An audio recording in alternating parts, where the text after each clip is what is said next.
to yourself. Hello, everybody. Welcome to the stream today. Happy weekend. Happy start to the weekend. It's Friday. Hope you guys are doing great. Jeez. Every time I feel like my hair's like okay, it's a little bit messy, but hope you guys are doing great. What up, Binky? Morning, Tay. Happy Friday to y'all. I'll just cut the music volume in half. I don't know. Okay, so I guess I could show you guys. Wait, I can't.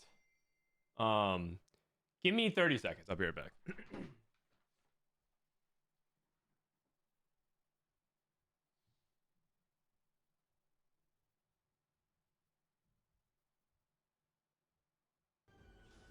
Man, I'm getting more dogged again.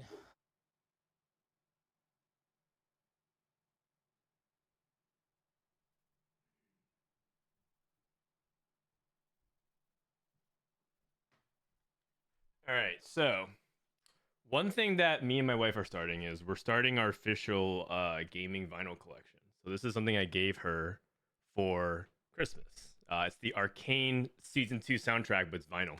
And we love the soundtrack. It's a really good soundtrack. And so that's one thing that I bought. It was like the first edition that they were able to ship out, so pretty cool. Now the problem is with these kinds of things, it's hard to feel like you can open it because I don't want to like ruin it, if that makes sense. But that's not how it works. Just open it, listen to it. Nothing like some good old vinyl. Maybe we're gonna become what's the term? Audiophiles or whatever it's called. Just like people that just like obsess over sound. It looks really cool. I agree, man. Got like the anomaly webbing and everything. Really, really, really cool. All right.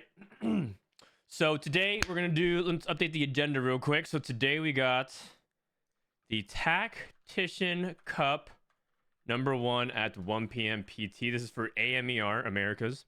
Now, I have a question to start things off.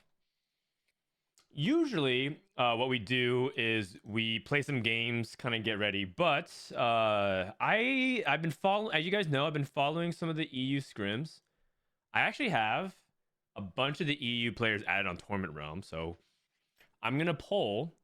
Are you interested at all in watching the EU Tacticians Cup? We can follow players and whatnot and spectate, and I don't think they would mind, assuming it works. Actually, I can even just test it to see if it works. But if you guys are interested in that, some people want me to play ranked as well, which is totally fun. But I'm gonna poll it. I'm gonna poll chat, so make your voice heard. Spectate EU TAC Cup or ranked. I'm gonna go ahead and let you guys vote for a couple of minutes here.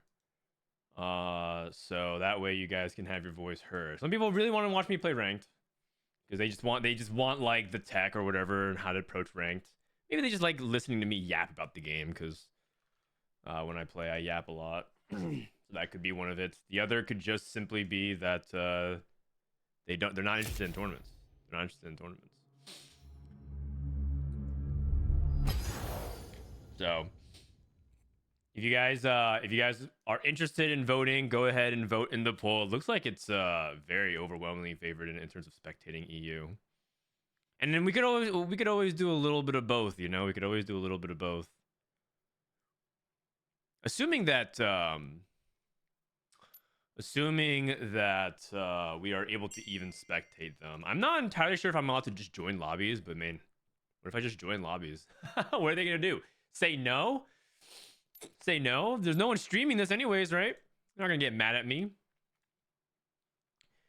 TBH, you yap even when spectating. That's true. I just actually yap a lot. I just yap about TFT a lot. Any Street Fighter practice so you don't get wrecked? I've been playing Street Fighter every day on stream for about an hour or two. I don't mean to brag, but I have recently gotten to Silver 1. That's not bad. And most importantly, I actually landed a drive rush combo yesterday, a single one. It was actually pretty dope. It was pretty dope. We EU folks are chill. We don't mind. Yeah, probably. I mean, if anything, it just gives a little bit more exposure to what's going on. But it does look like the poll is, for the most part, I mean, I don't have it pulled up. Let me go ahead and actually do a countdown timer real quick. Counting down to EMEA Tactician Cup #1, or just day 1. And that's going to be, what day is today? The 17th? Oh my god. Wait, January's already half over? Didn't the year just start? And it's already half over for the first month? Oh my god. That's how I know I'm getting old, man. That's how I know I'm getting old. Parenthood is also a trip, man. My son is like, he's just making many developmental milestones, and it's just wild because like I'm just like, when did you learn how to do that? He now can like move around the living room, like basically without assistance, and that is extremely frightening because he can fall and hurt himself, or like he's pulling things, so he can like pull things off of shelves and he can hurt himself. So we can't actually take our eyes off of him. You have to have have to have eyes on him at all moments. It's very, very scary. How many months is he now? He's almost 9 months old. I'm almost gonna be a parent for a year. That's crazy. That's wild. I still don't even think of myself as a parent. I still don't even think of myself as a parent. I think of myself as an overgrown teenager that still loves to play video games. When he gets so big, that's what I'm saying, man. I have no idea. Okay, poll has ended. 80% in favor of EU, 20% of ranked. All right, we're gonna go with that. Now, however, don't fear. I actually have something kind of cool. Wait. Nope. Give me a sec here. Check this out, guys. Check this out. I got access to the stats overlay. So if I like select a match and I refresh right now, and I go to this game, and I save it, I can, for example, pull up this, and it'll show me the overlay of stats. I can bring that up in the middle of the game. Look at that. You see that? Pretty cool, right?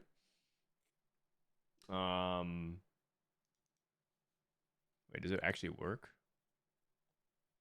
It says Ripple. Dude, Ripple is not playing at all. Let me see if I do that. Oh, wait, I need to refresh it. Let me see. Refresh the browser. Did it actually work? I mean, it's working slowly, but it's like triggering an overlay. So that's kind of cool. A little enhanced. We're going to get some statistics because you guys love the overlay and the data stuff, right? My kids are 7, 3, and 1. Wow. 3 kids. Is 3 the...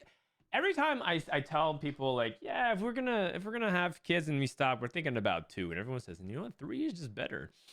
And I don't even know what to say to that. I'm like, is it truly better? Is 3 bis?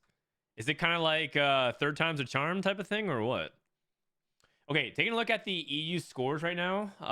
We're gonna wait for the lobbies to reshuffle. I believe they are. Uh-oh.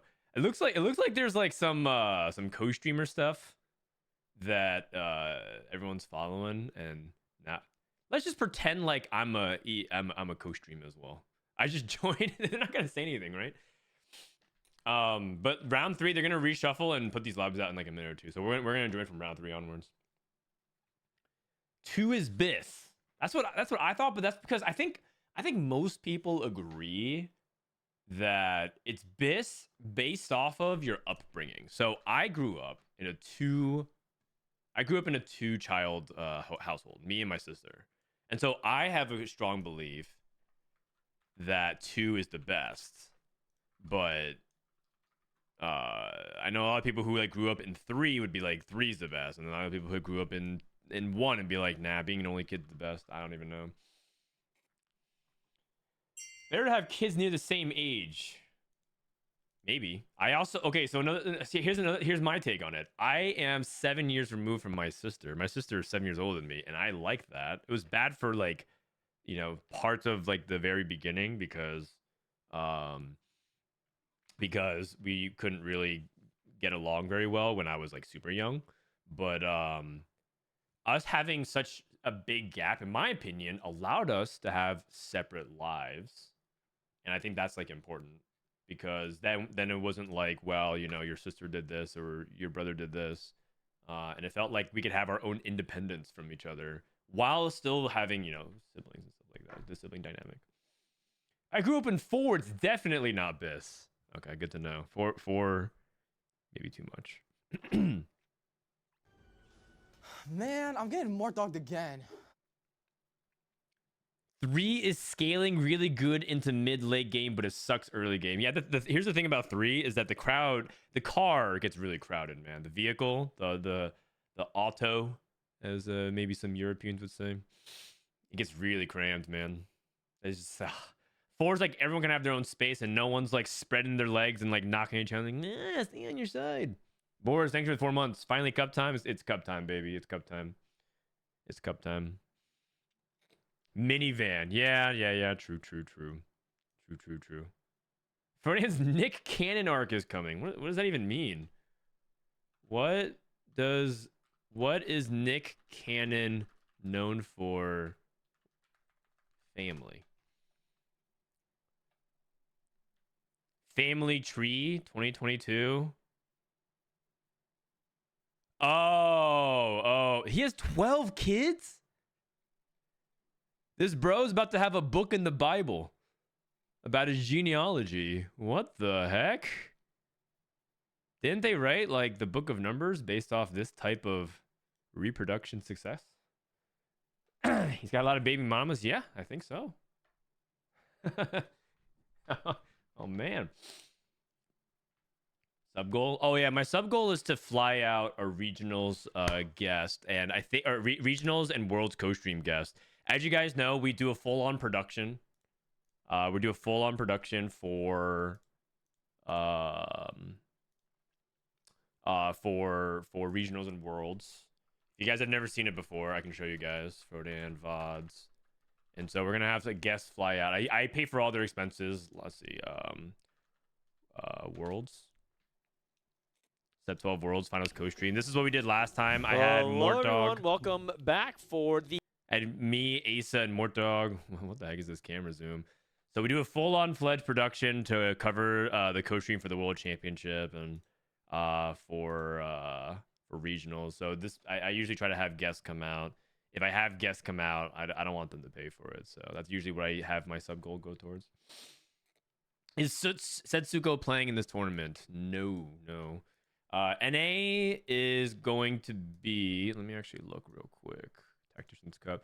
NA has Soju, Weijin, Dish Soap, Pressed Event. You know, the usual folks. But unfortunately, I think Setsuko will no longer be with us. He did not check in. But yeah, these are the players that'll be here today. We got Spencer, Press Event. Replay, right? We got everyone. Well, everyone minus Setsuko. Is there Saturday games? Yeah, there's gonna be games today, tomorrow, and Sunday. There can be games today, tomorrow, and Sunday. If you guys are following along EMEA, by the way, I'm busy yapping, so please make sure to let me know that the lobbies have reseated. I watched Kiyun. He has some crazy games. Am I about to drop the... Do you guys want a nuke? Do you guys want some new, breaking news?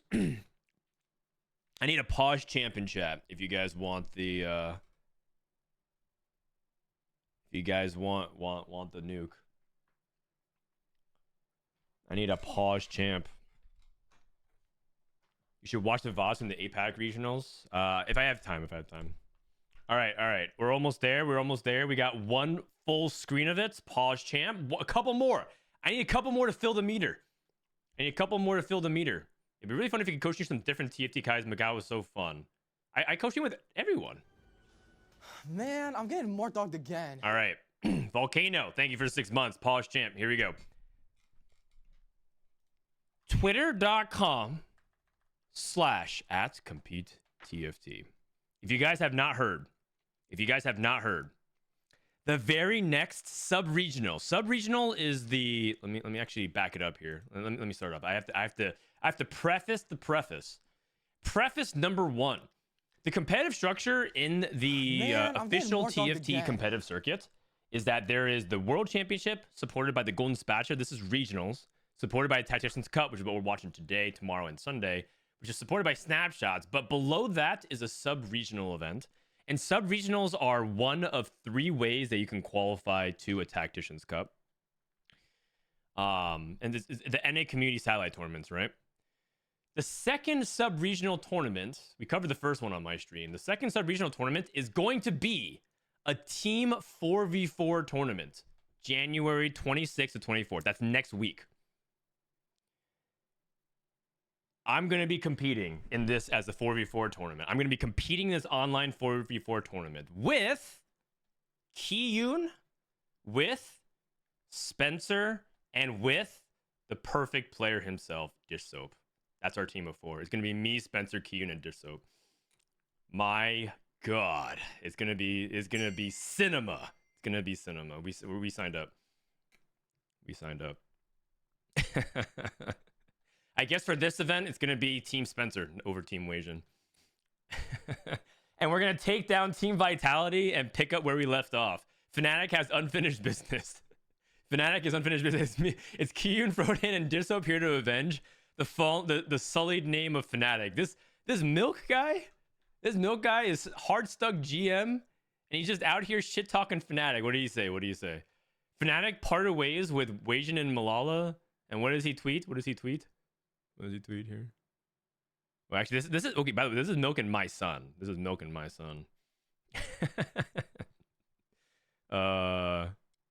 Fnatic dropped their TFT team. Vitality drops their jersey. Oh my God. I can't wait to shut this guy up. It's under replies. Oh, okay. I mean, we got it. So that's the new, that's the big nuke. Let's see if let's see if it actually happens. If these guys just flake on me last second, obviously I won't have a team, but I'm down to play, and I found out I can play in sub-regional, so I'll play in it. Dude, we still haven't shuffled lobbies, dude. I've been stalling for like 15 minutes just yapping. I'm out of ammo. When does it start? The 4v4? It starts on, oh, you mean like what time? I imagine it starts I can look at the form. Rulebook and format.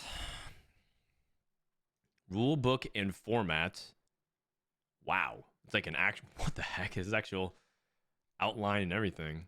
I don't know what time it starts. Oh, it starts at 6:30 Eastern or 3:30 Pacific, which is in about, let me see. So this countdown timer in the top right, this is going to, when it finishes, it'll be 1. So it'll be 2 hours after that from your local, if you're looking at this countdown timer. Can we see where Toji is? Toady? I mean, I'm pretty sure he's in a pretty decent lobby. Ripple, Phoenix, Lil Top, CMB9, who's made it to Worlds before. I mean, I'm about half an hour before NA. You guys know I'm going to give you the yap down. I'm going to go straight through all these players, talk about all their stories, go through all the breakdowns of like what's to watch out, who's the player to watch, some opinions on it. I might even do a very, very quick fantasy draft. Oh, that's right. You know what? Yesterday night felt so weird. I usually, before tournaments, do a podcast with Bryce Blum, and we do a podcast covering the cup. It's just so weird, man. There's no fantasy draft. It was like, man, what do I do? I just didn't do it. You know what? I basically scheduled a coaching session yesterday and yapped for 2 hours. I just felt like yapping about TFT.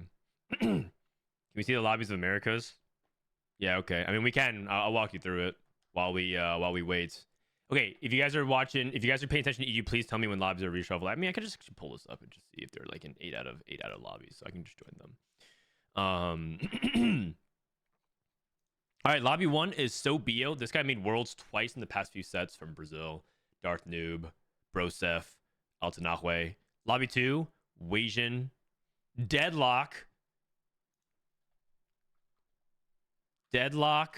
player count.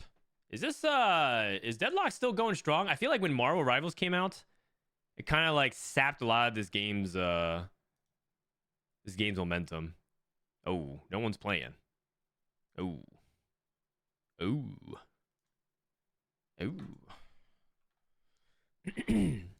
What happened to all the people that's like, Deadlock's gonna be my main game now? Goodbye Overwatch. Goodbye Valorant. I'm Deadlock main now. Okay, we got Michael. We got Christian Bale in the house. So you're telling me we got the heroes of Deadlock and we have Batman. Pretty dope. Is that the role? Is that the role that Christian Bale is most known for? I watched Ford versus Ferrari actually, and I loved him in that movie. I mean, Christian Bale in general is just like a really intense guy. I don't think I'd ever want to be friends with him, but he's like, I appreciate what he brings to the table. He's really intense, absolute maniac. Yeah, the dude, the dude is unhinged, but man, he delivers. American Psych. Oh, you're right.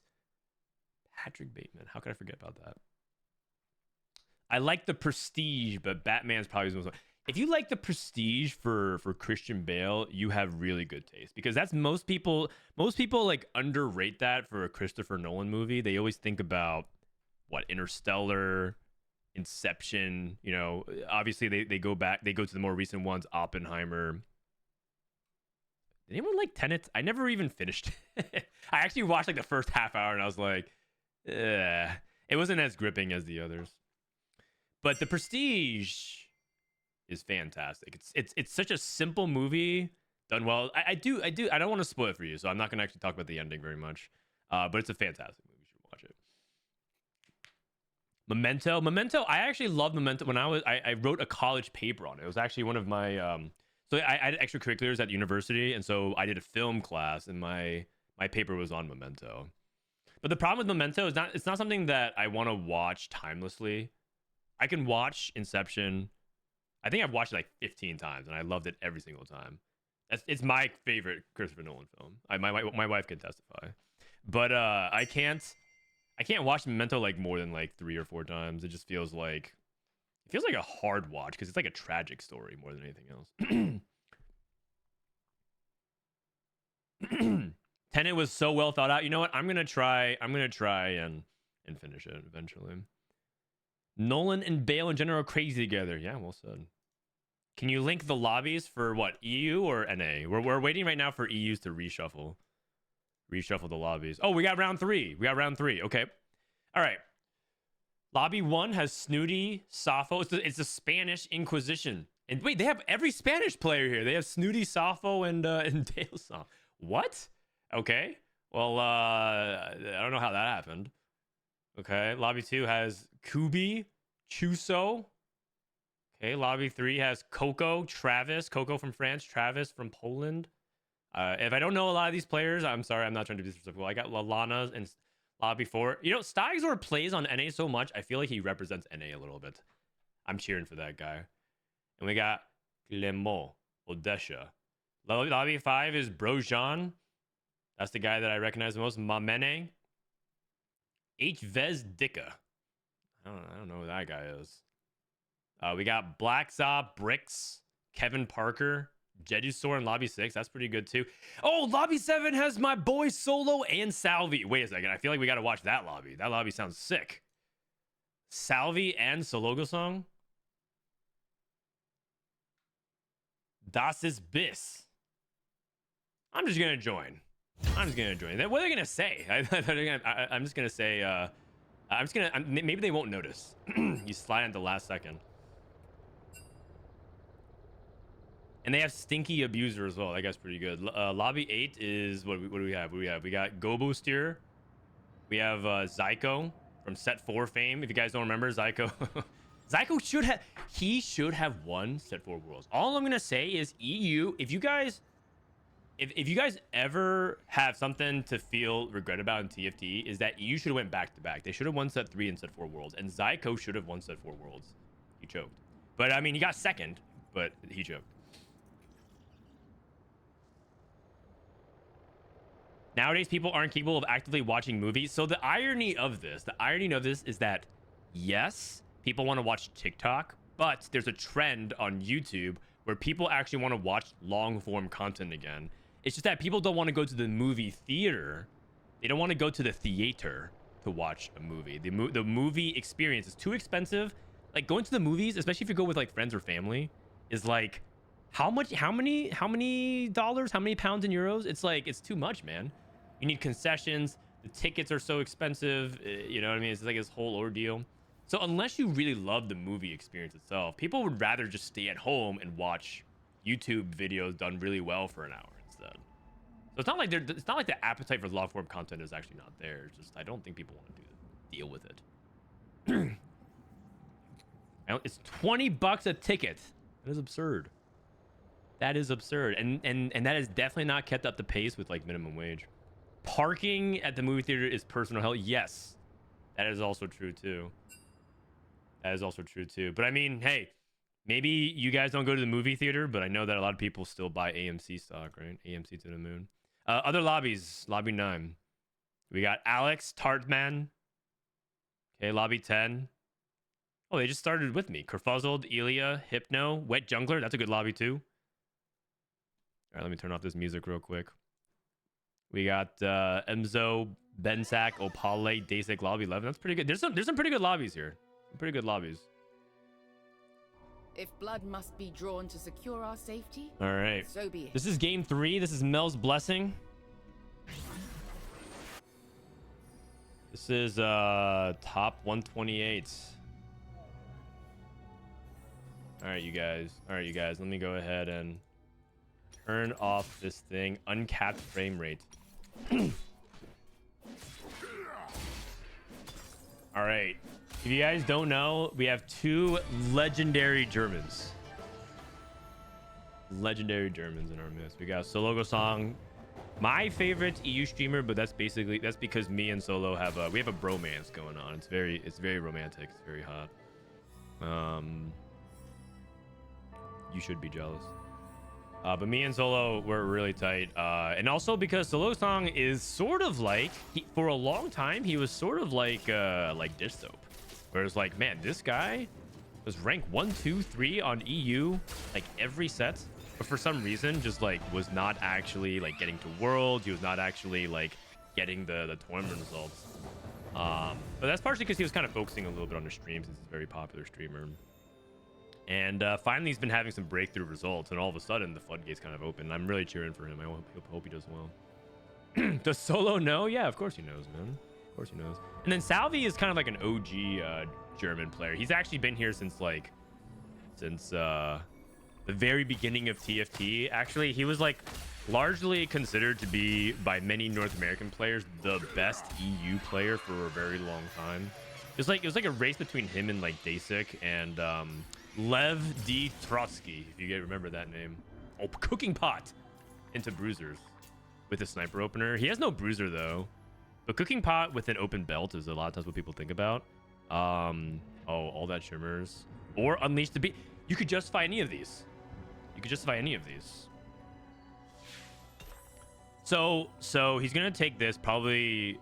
Actually, would you ever take Moguls here because he has a defensive item? Would you ever take Moguls instead? You can go like Mogul, Sunfire, Player on Cloak. You can also go Gold Collector. But... all right, interesting start.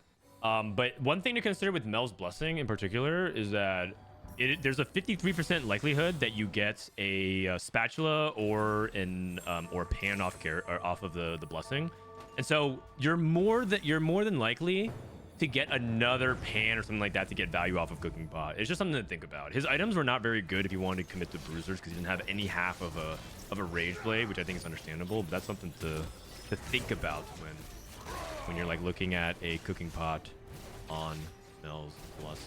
What's the academy of this game? This is Crown Guard. Crown Garden was like an augment that people picked a lot for Sentinels. Oh, thank you. Looking fabulous, babe. No, I'm watching EU. Crown Guard was an augment that people used to take for Renata back in the day, but now I think people just I love you. Just generically for tempo. It's still pretty decent on some of them if you want to play it on 3 cost. Like Crown Guard's actually quite good on some of the 3 cost tanks. They scale off because you 3-star them, 1 so they're tankier, and 2 they scale off of AP. Oh, we got a Wandering Trainer Rebel Academy. That's pretty good. Academy for the early game, Rebel for the late game. We got Steadfast IE, and Death Cap. Thanks for the compliment. I do look fab today. Nice.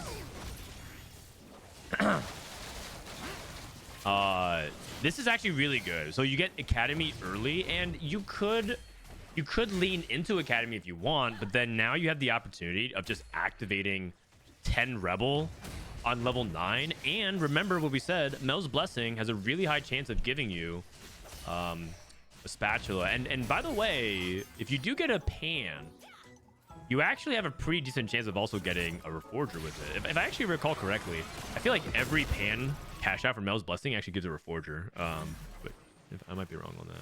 Either way, something you can play into. Stinky Abuser. This guy made it to Worlds last set. He's pretty good. I watched his scrims. He's pretty solid. He has a pretty good understanding of the meta. I don't know his play style. I'm not super familiar in depth with every player in EMEA, but he was impressive in scrims. I remember that. Yes, it does. Okay, cool. Thank you. Where can I find information about the NA Cup? Oh, just head over to this very convenient website, America's TFT Esports.teamfighttactics.leagueoflegends.com. Patient study for Sologesang. So a couple of just generic econ augments. Is this Salvyyy with the Gold Collector? It is. I mean, Gold Collector's just generically good. But I'm glad that he actually thought about Moguls, man. I think people underrate that item. It's surprisingly pretty consistent at farming, especially because early game there's some. It's just like fights are really slow, and yes, it's nice to get Gold Collector towards like, you know, end of stage 3, beginning of stage 4, but what actually really matters the most is your first few gold that you print, and Moguls is consistent while Gold Collector is inconsistent. What are people pinging? I have no idea. It rolls off the tongue. True. Can you add scores to the title? Yeah. Let me go. EU Pack Cup bonus coverage. Scores. All right. Peep the new title. Mods, peep the new title. Does that look good? Bonus coverage. Another patient study and slamming. How many? So we have 4 econ augments. A lot of people are going for fast day. I don't really see a lot of people going for reroll attempts at the moment. I think reroll has sort of gone through. People are pretty hot cold on it. Some people think some reroll comps are just straight up, you know, busted. So some people play like Ambushers, for example. Some people still think that Urgot's really, really good. But I think most people have cooled off on trying to reroll this patch. I think a lot of people feel like you should just play for like level 8 most of the time. There are some reroll comps that are kind of niche that you can play. Like you can definitely still play Nocturne if you get the artifact. You can play Zeri. Zeri's become a more popular 2-cost reroll in the past few days. And then believe it or not,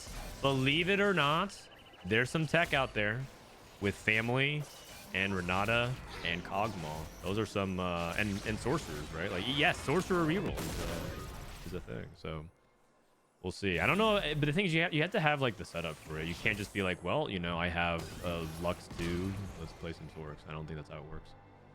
Will Known Flaker Soju stream the tournament? I think Soju literally slept only 1 hour last night. And he popped into group chat. What did he say? Hold on, let me read what he said verbatim. He said,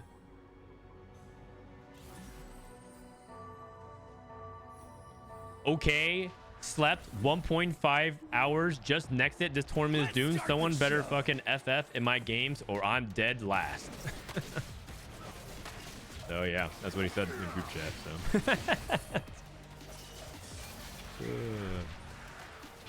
is there tech to make Black Rose Dominators work? Yes.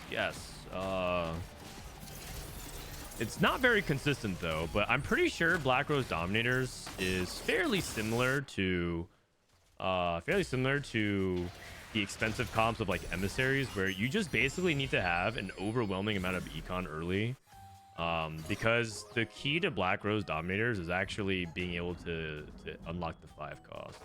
It's actually one of the best comps at using 5 costs compared to Man, I'm getting more dogged other again. compositions. I think Twitch is the AD version of it, and Black Rose is the AP version of it. Malzahar is really underrated. I think people aren't playing around Malzahar. People already have caught on that LeBlanc is really good, but I think Malzahar is really underrated. And I don't think you're supposed to always be playing around the vertical doms. Mundo's pretty bad. I think people have figured out that Mundo's not very good in Dominators. Instead, you're trying to carry around things like Cassio. If you find Mal's one, obviously Silco. Oh, sorry. The real tech is Swain. Sorry, I didn't mention that. Swain is going to be your ideal 3 cost you play around that line. For level 8, because you just can't reliably hit Silco 2, right? So you have to think about alternatives. The alternative is Swain. All right, Salvyyy on a streak. He slams Stone Plates, Even Shroud. Okay, so this is a little bit awkward because he doesn't have any actual items for this gold collector. That's actually kind of bad. You could see he's keeping this glove for Infinity Edge, and he's gonna prioritize 3-item Darius. But this is like a situation where gold collector is not as good in stage 3 because he doesn't actually have another item with him. Gold collector is supposed to combo with IE. He's hopefully, you know, attack speed, things like Rage Blade can be really helpful. So his offense is gonna be pretty neutered this stage. Pretty unfortunate. A set of drops here. Obnoxious, thanks for the prime. He always gets eliminated before last lobby. He never performs in tournament. Dude, he gets like top 16. That's like second to last lobby. That's still pretty good. What do you mean he never performs in tournaments? I'm starting to think you actually hate watch this guy. Piercing Lotus actually has the crit. It's basically like having IE, except we just slammed Even Shroud, so a little unfortunate. I don't really like Buried Treasures 3 on a win streak. It's too slow. You get your full prismatic 6 rounds, and you're trying to focus on stage 3. But he also is lacking the items like, oh, Radiant Refractor. Radiant Refractor could be, if he opens the sword, he can finish his item, and he can go for a Radiant item. So it's between Radiant Refractor and he's thinking about Buried Treasures. I think Buried Treasures is like really slow. But another thing to consider is that he might be thinking about Scrap because he doesn't actually have like a bow. So when you play Gold Collector, the other person that you consider is Corky. So he might be thinking Buried Treasures into like Scrap. He also might be thinking I might get like a bow and... Wait, is he actually thinking about rerolling Zeri? Hold on, because he's playing like the Watcher setup and everything like that. Watcher's a little bit weird with Stone Plate. It's because the way you want to position around Garen, but yeah, we'll see. I guess he's like open. Salvyyy has always been known to be like a pretty open player. Score sheet link is wrong. Oh yeah, it's the Americas one. I do have the EU one, but I have like 50 tabs open, so. Oof. And you know, he loses this fight. If he loses this fight, it's purely a prismatic diff. It looks like it's gonna be a narrow one though, because again, this person also doesn't have 2-item backline. Very close, very close. Good fight here. Good fight here. Let's check out some other people and see what prismatics they picked up. We got Bronze for Life. Last Whisper Slam for solo. So he's thinking about Twitch probably. He also could play Emissary. Believe it or not, Emissaries is not completely unplayable. You could play Bronze for Life Emissaries. It's still solid. It's just not as good. Bulky Buddies 2. Coronation with Shojin JG Shiv. This is a Conquer opener, but I think he's playing Conquer for Econ. And looks like Kekshnek. Schnekek is going to be playing just like AP. You might actually see him play the Sorcerer Emissaries, where you play Swain Nami and you use that either to reroll or you get to push levels.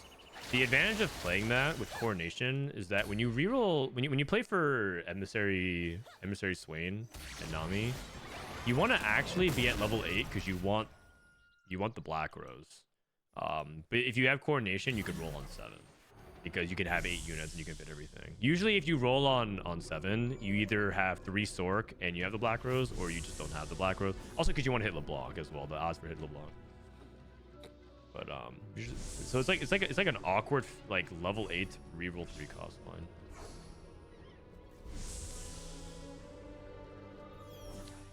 line. We have 1 buff, 2 buff, immovable object. Oh, Catalyst hits the Rebel. Oh, I see. He hit Wandering Trainer plus Rebel plus 1. So now, this guy basically won the game. He's basically trying to get to 8s. Sorry, get to 9.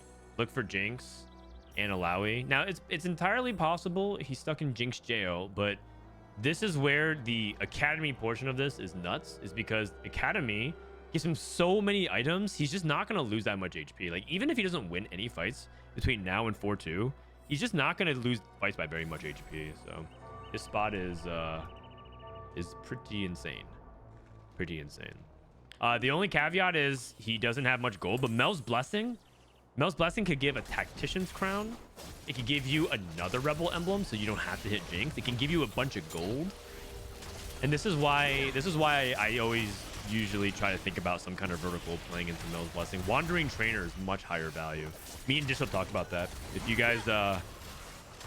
guys say, you know what, I don't hear enough Frodan yapping about TFT. Me and Dissoap have a podcast dedicated to talking about TFT meta, and we actually covered this exact situation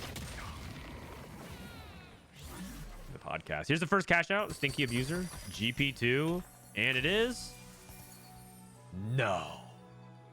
It's a pan and a Reforger. Uh-oh, and that's really bad news for someone like Stinky Abuser who's low HP. If he loses a single fight, because every fight he loses, he's on a countdown timer between now and when he queues up inevitably into the Rebel player. Because Catalyst now is going to get 10 Rebel, pretty much guaranteed. Now he just needs a Salvyyy, because he has the ability to go for 3 Rebel emblems and doesn't need to find Jinx in order to activate it. So someone like Stinky Abuser needs to win as many rounds as he can between now and basically the rest of the game. Losing a life here puts them in very suspect territory. Double IE, Last Whisper. And the GP is doing some work. Going up against Salvyyy, who very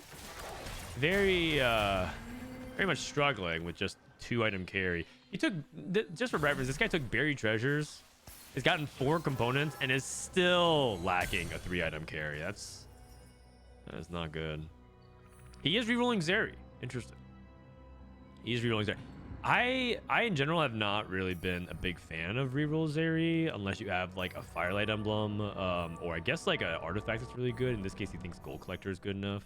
But no Rageblade, and just like Zeri feels like so much bigger. 1 buff, 2 buff. 1 buff, 2 buff. Heimerdinger primary for Doretto. 4OX.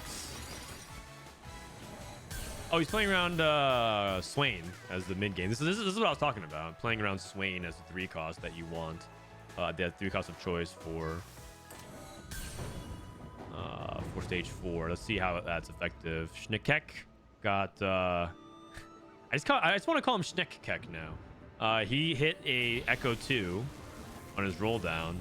Looks like he's just playing straight up Sork. He saw that the cash out is a pan. He can make a sorcerer emblem. He can play for 8 Sorks. He's just trying to go into 8 sorcerers.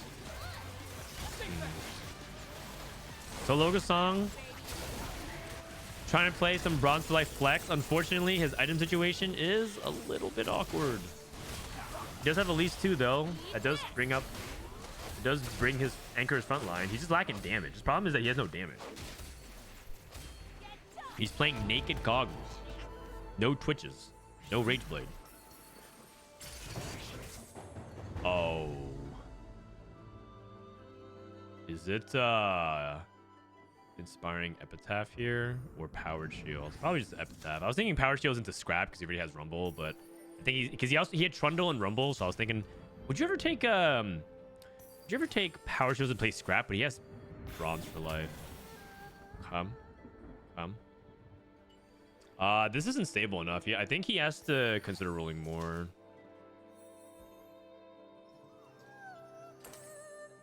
I mean, the thing about playing Vi 1 is that it activates Enforcer, and he needs every single trait he could activate right now. 6 traits. 6 traits is okay. Usually 7 is what you're aiming for. Emissary usually gets splashed in here. I'm thinking Quicksilver. Oh, he's gonna go Runins. Oh, interesting. I was thinking Quicksilver because you just care about attack speed on Twitch, and you already have Sunder. Sunder is usually the #1 thing you think about when you build Quicksilver in these setups because it uses even Shroud and Last Whisper components. But Runins is a really good item in the data on Twitch. But like, I can't tell if that's because it's good or it's because, you know, you have category 5.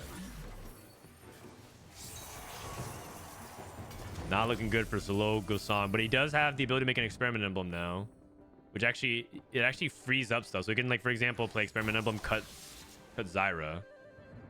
Hard turn. He has to roll again. He has to know that he's on a countdown timer to the 10 rebel. Vipair, Jace, Mord. These are good units to splash in. Jace is really important. Even LeBlanc is splashable. This turn is really hard. He still hasn't even gotten his items on. He needs frontline items. If he wakes Warmogs, he's going to cut his Experiment Emblem. There's too much to do. He makes the Warmogs. Then what is he going to do with the Pan? Is he going to pray for the spatula off Carousel? That would be quite wild. Second Elite Stun. Really huge. And Schneckek is losing out. Until he gets to Sorcerer. The problem with Sorcerer is you just lose forever until you get 8 Sorcerers. Solo has a Rod that he's going for on a Savika. I think that's what he needs. Rod Savika. There is a Twitch on the Carousel. Does anybody want it? Can't you exclude category 5? No, augment data is no longer in TF or available. So you go for Ginsu's? I think so, yeah. And Thief's Claws is actually quite good because you have bronze for life, so you just need to get items on like a Vi 2. Okay, Doretto got his cash out. Here's his cash out. Let's see what he uses. A lot of times people would make like a Sentinel +1 here and play 6 Sentinel. I'm curious if he's gonna try to do something else. Dude, all these people are hella dizzy right now with all their +1s. This is the Emissary Source line we talked about. I mean, the thing is, his items are gonna fall off. Like Crown Guard is not particularly really good in this line, but he does have Rageblade. He does have this early LeBlanc, which is quite good. Check back in on Sologesang. He's on Twitch 1. Okay, so we got the 7 traits in. That's usually the baseline.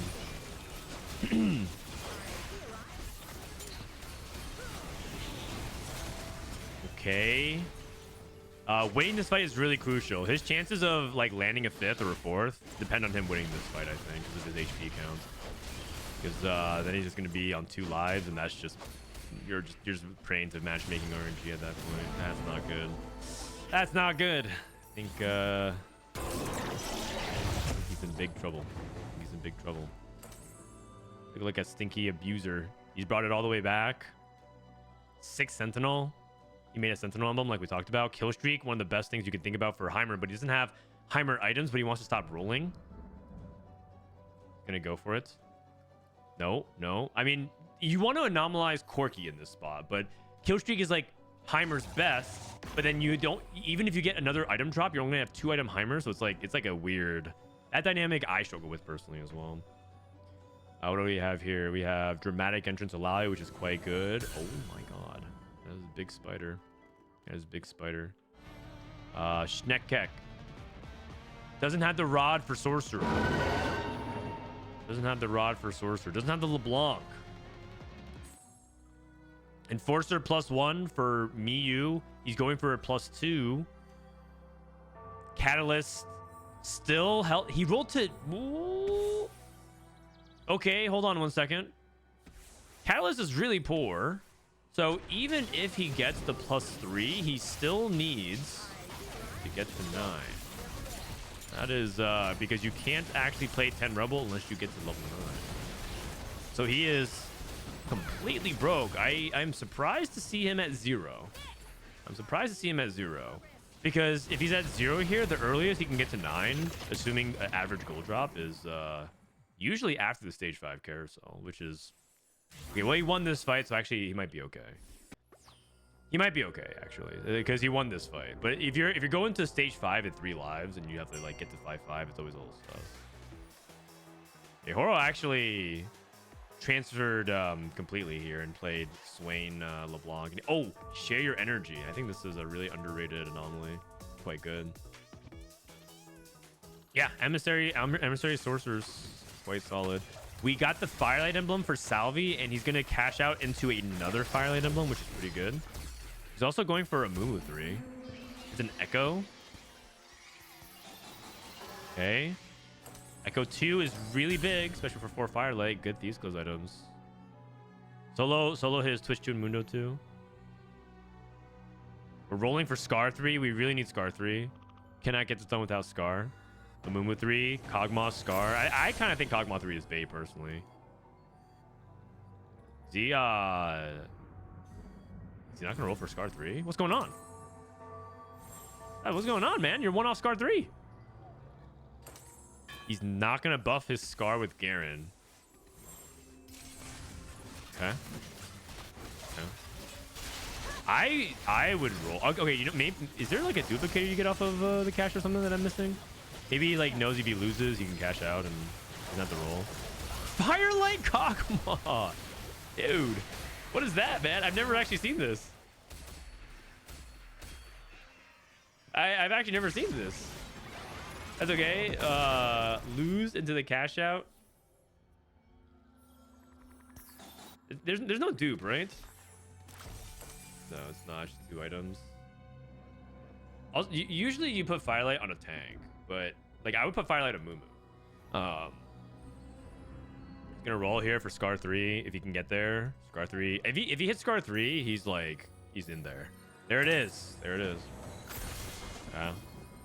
I feel like because the thing about Firelight is you actually heal a bunch of damage, and that's really good on the tanks.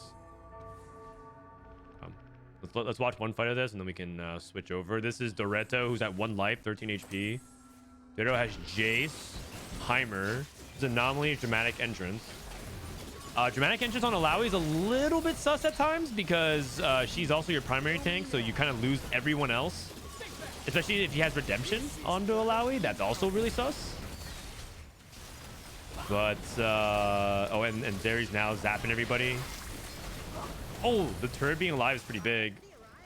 No. And Doretto's taking exact lethal. He's dead. Nekkek, 7 Sorcerer Jail. This is exactly why Sorcerers is not very good. I think that's actually a perfect example of that.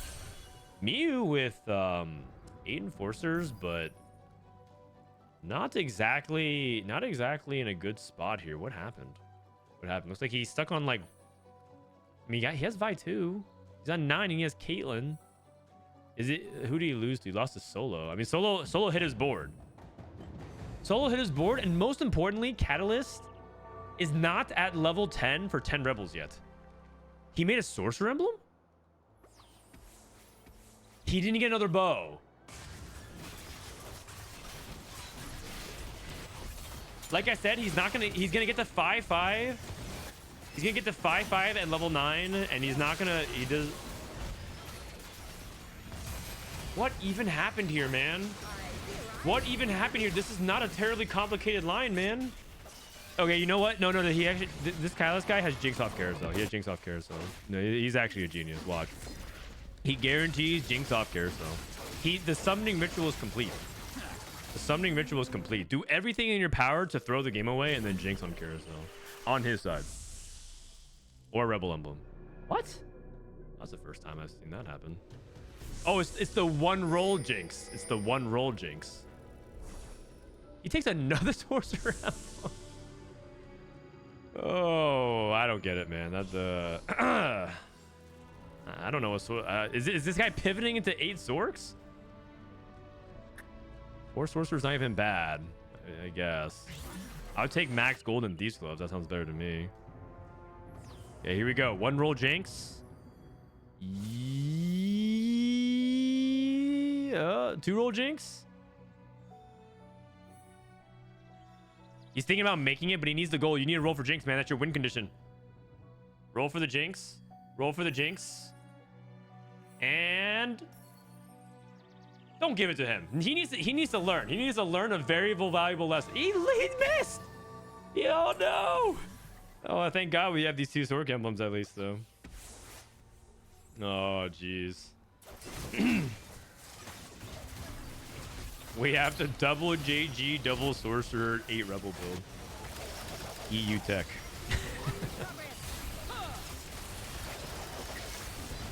Oh man, this is actually sad. He's just dead. This is actually so sad.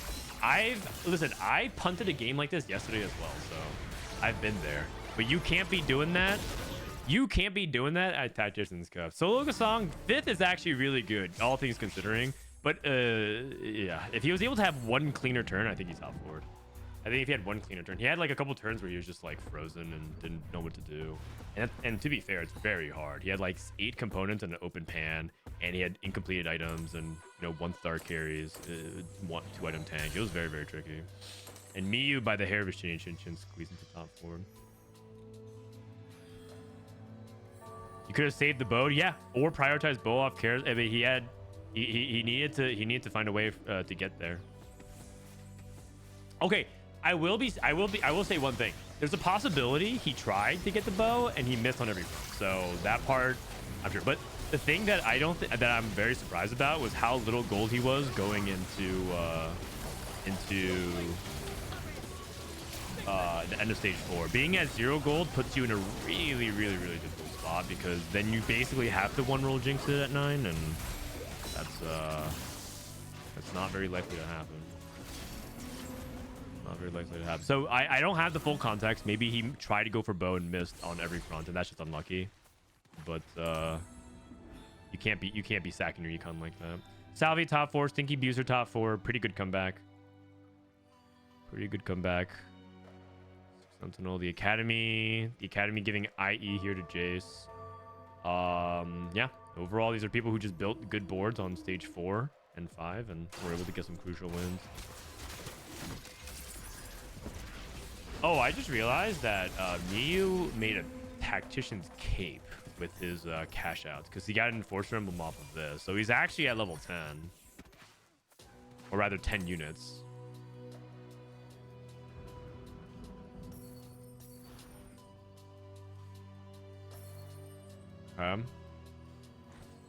And I mean, so someone has Lelouuch 2. We also see a Sentinel Lelouuch 2. It's entirely possible he was actually stuck without Lelouuch as well. So listen, man, I'm only gonna give my thoughts based off what I saw, but I will say that I didn't see the full context of it. Maybe it was completely like he did everything possible, but it does feel like a lot was left on the table, because this looks like a game he should have gone first in.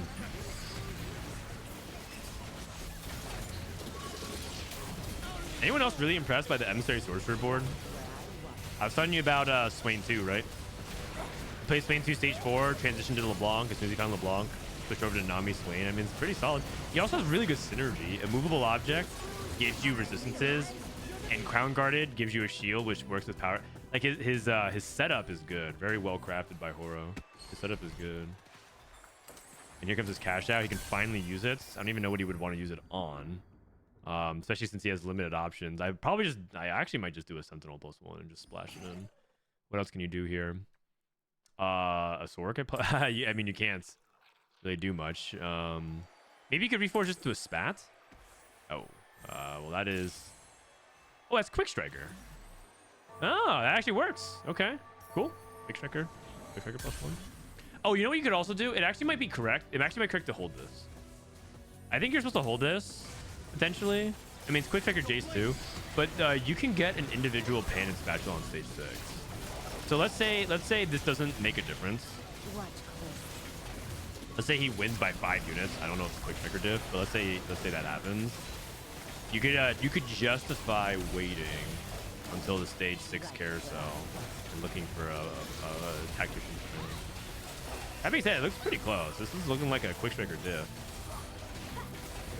Oh, it absolutely is a quick trigger diff. Oh my god. Okay.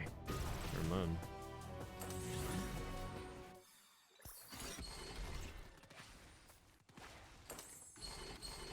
Very, very close. So you know what? You take that. If you can kill off your opponent. Salvyyy with a 4th, that's pretty solid. All things considering how his item economy panned out, it was like so awkward. I think 4th is fine. I think he probably wanted a little bit more. But Zeri can struggle with some late game if you don't have like the absolute nuts set up.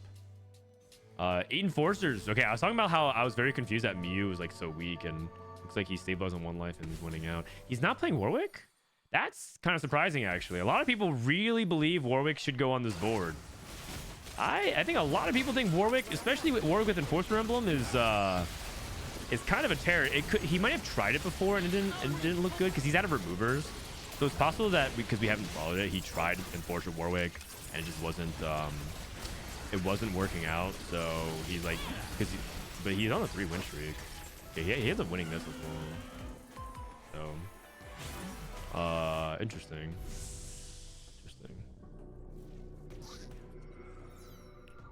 Shojin for somebody. Shojin is usually pretty impactful. Redemption's also pretty good late game, so decent components. Horo took a glove on a Rumble. Is he on a Rumble pair?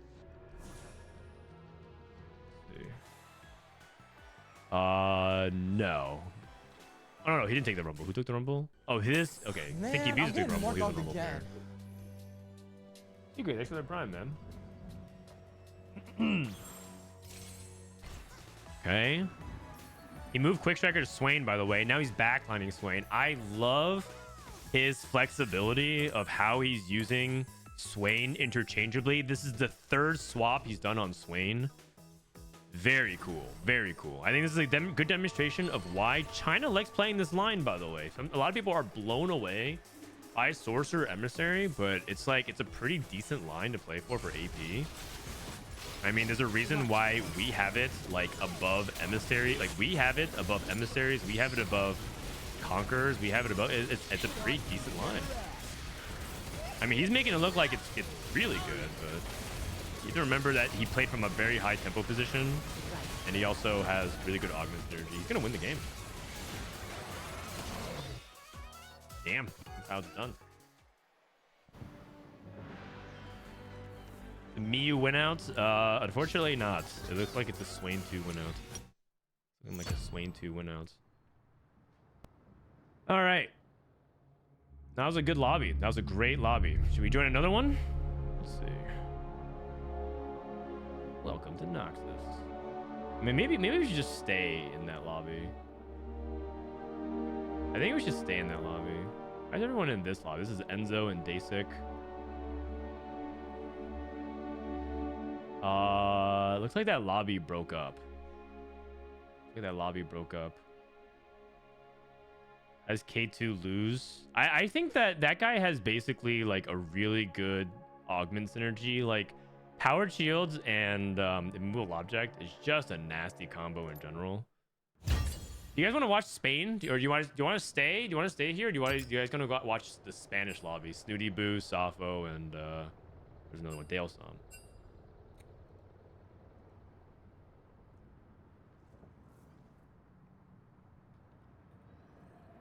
Kind of insane. Nami 2 and Swain 2 are that stable. It's not just that. His augments are good, and he hit Elise 2.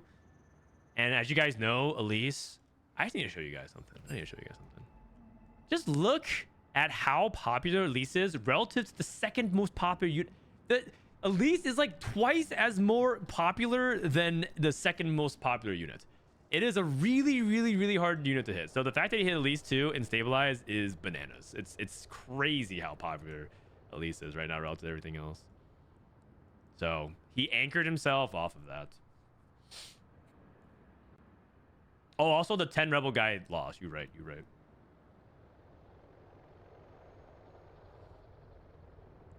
Catalyst rage quits. Oh, he's actually out. Oh, okay, guys. It's not a competitive lobby. it's a 7-player lobby. All right, we're out. I'm gonna go watch the Spanish lobby. I know these guys. Snooty is really cool. Whenever we were in Spain, we would hang out with Snooty. Very, very cool guy. If one guy is dropping from tournament after that, I mean, I don't blame him, man. My mental would be shattered.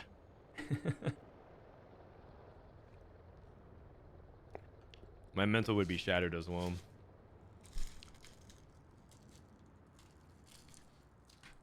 Rage quitting should make you permabanned.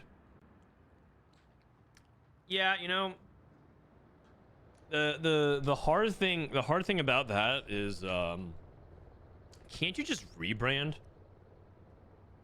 Can't you just start over on a completely new account and just like sign up on a new account, make a different email, and then go from there?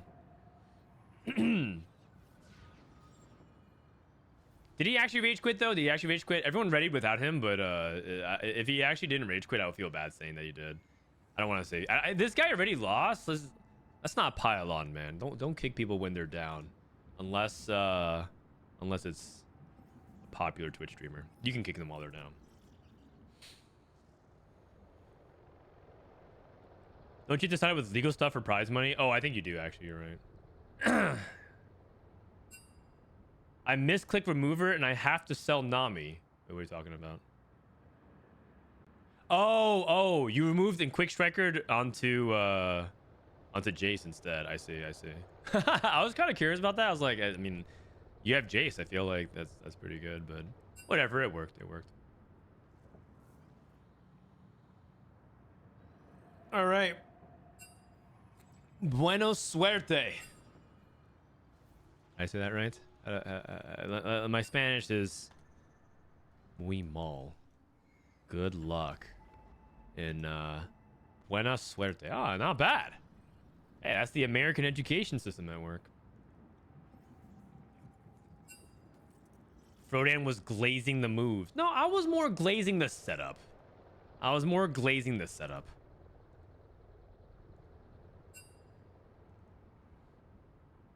What you guys might not know is that HoroX is one of the biggest yappers in Lobby 2.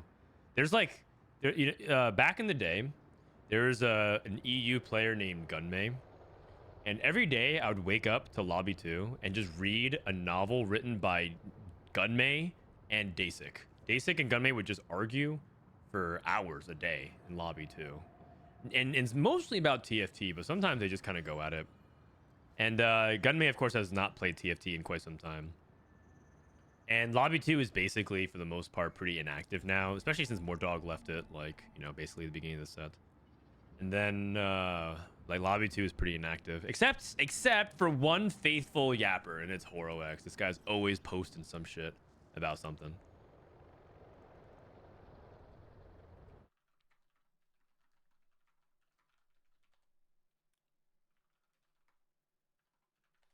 So I got DM from Riot real quick about this weekend stuff.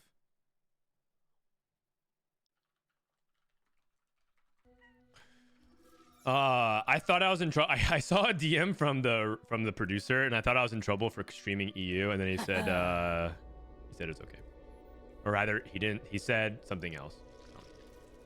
All right, loot subscription, game number 4. Loot subscription. Game number 4. Okay, do we want to try a fancy smancy stats overlay? Give me a nurge in chat if you want me to try the stats overlay thing. Actually, does it even work? Hold on 1 second. Does it even work? Let me see. I need to practice this. All right, you guys are asking for it. Here we go. And refresh, and boom. Here comes the overlay. In-game HUD. Yo, the technology is here. The technology. Whoa. Damn. All right, here we go. I got the statistics.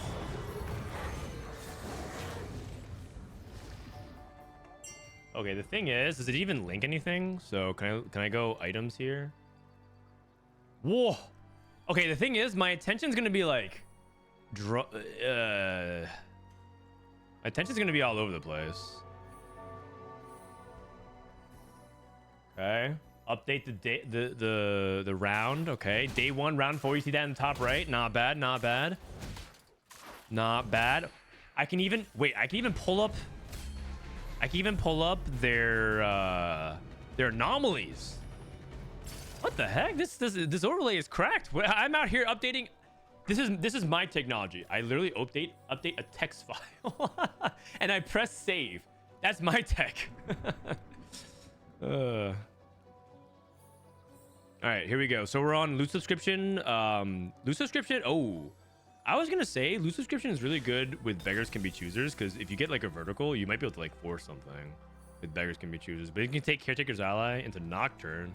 That actually is really good too, because loot subscription might give you like artifacts and things like that. Everyone got a support item to start things off.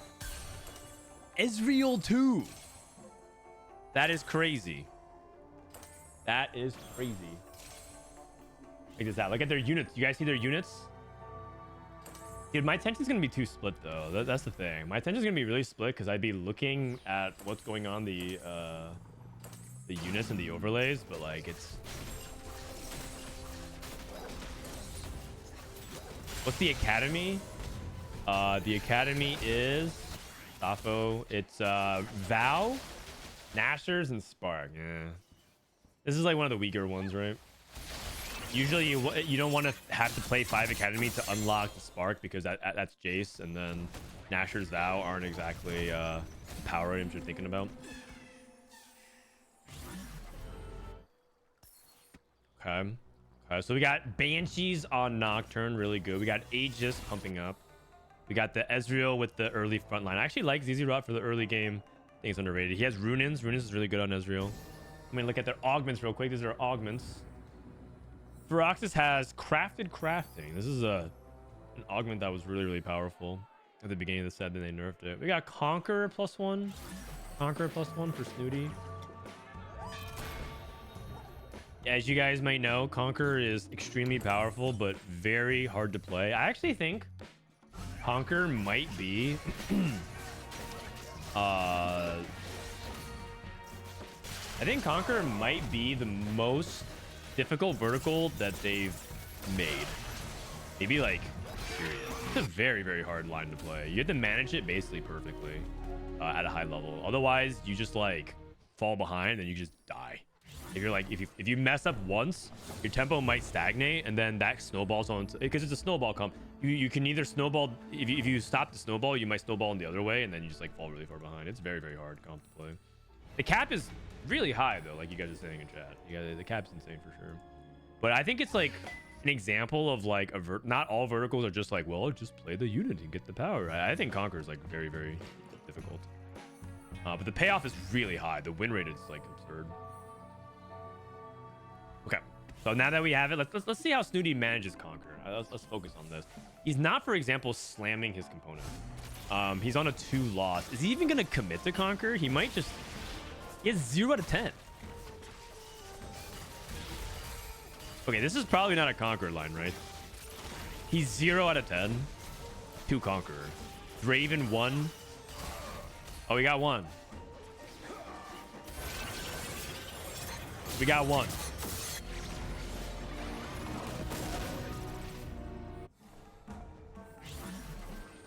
Something you can't pivot into? That's correct.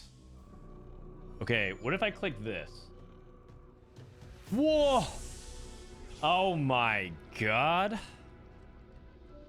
Crazy. Crazy.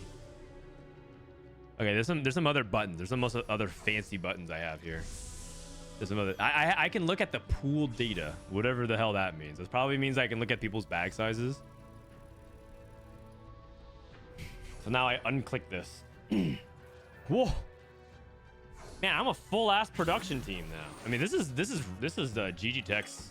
I mean, GG Tech popped off with this one. I'm not gonna lie. This is pretty cool. The thing is, it's there's so much going on. I can't even actually manage it very thoughtfully. So if you guys say like, oh, I want to look at their units or something like that, I can look at their traits. Like we click their traits, whatever that means. Okay, and look at their items. So if you guys need something, just like, oh, you know what I should do? I should figure out a way for there to be a live chat thing where like people, if enough inputs are made in chat, it can automatically switch it. I need someone to write I need to hire someone to write a code for that. Are there any augment stats buttons? Oh no, I don't think so. Nice drive. You know what? I respect the attempt.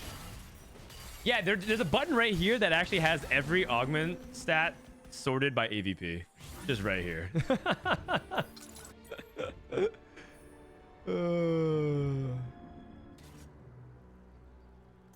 Can you push the button that showed all the compositions at the bot? Yeah, I can. Here you go.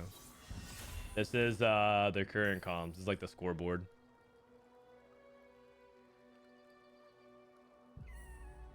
Oh, this is what you want to see. Okay, so this is showing their gold count. All right.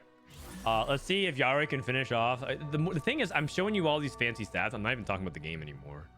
So, it's a metaphor. It's a metaphor for TFT, you guys. If you get too much, even for co-streamers, if you have too much stats, you're not even doing the thing anymore. You're just looking at the fancy numbers. You're not even talking about it.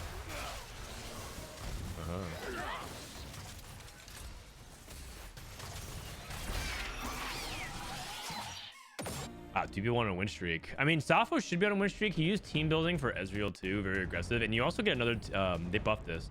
You get another duplicator now, so you can use that to continually build on tempo. That's actually pretty smart. I should do that more often. Team building is probably a surprisingly good win streak. It reminds me a little bit of like Called Shot, or other silver augments that like kind of encourage you to try to go for that win streak. Runins. We've been seeing a lot more people slam Runins. Runins is a pretty good item in the data for Twitch, and I talked about this. It might actually be part of this Twitch, but it still doesn't make me confident in slamming it. If I feel like I need Rage Blade, you know what I mean? Like if I have, I feel like I'm always slamming Rage Blade first, but in this case, it looks like he slammed for a 5. For the 5. Is Runins bugged on Ezreal? No, it's just a powerful interaction. It's just a powerful interaction. Not everything good in the game is just a bug, you guys. Sometimes it's just a strong combination. Like in Last Whisper, Infinity Edge Guardbreaker is not a bug. That's how crit works. It's just you want to combine it. Hitting 10 Rebel is not a bug. That's just a really powerful prismatic trait. That's just how it works, guys. Not everything's a bug in TFT.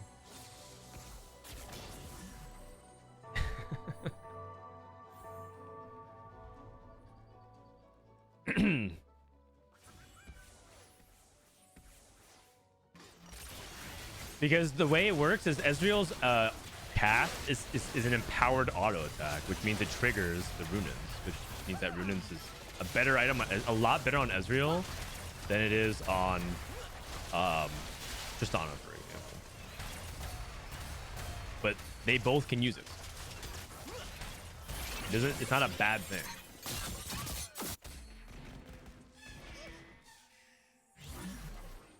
All right, here comes the augment. I'll pull up their augments tab. Fire Sale. This augment is still a thing. That augment needs to get nerfed next on the next patch. I think they should I think the one thing they can do is just delay it. Like it starts in like 2 rounds or something like that. It's just too good.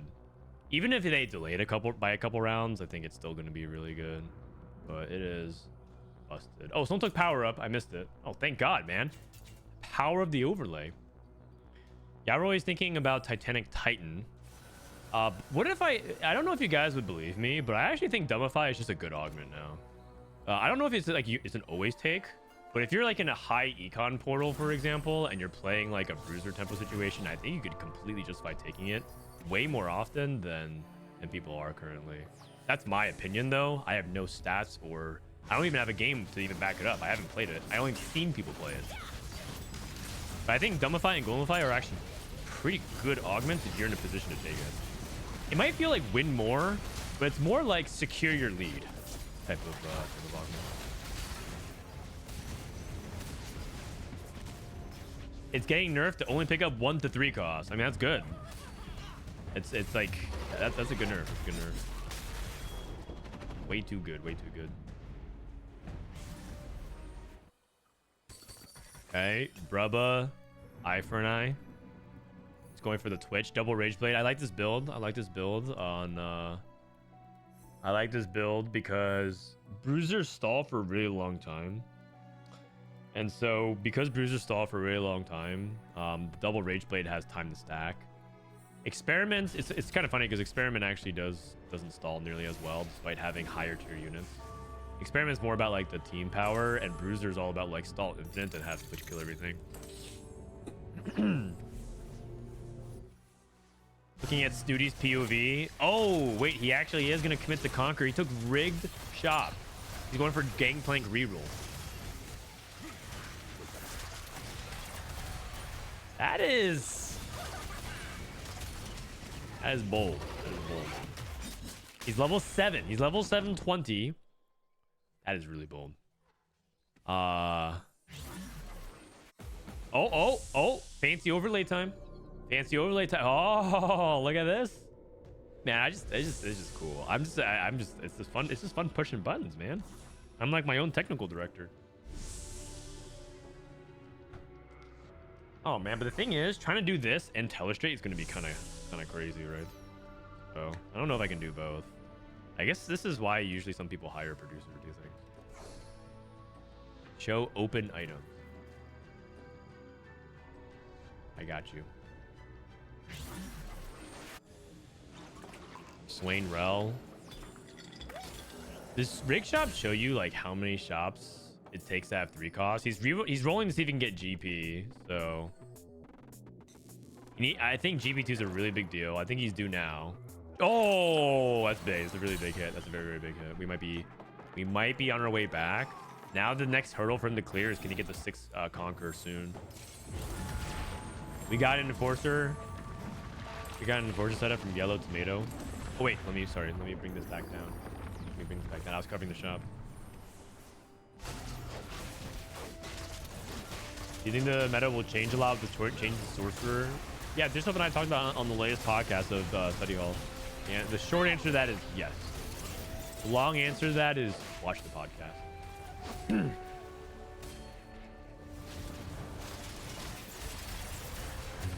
Okay, Snooty gets a big win. Here we go.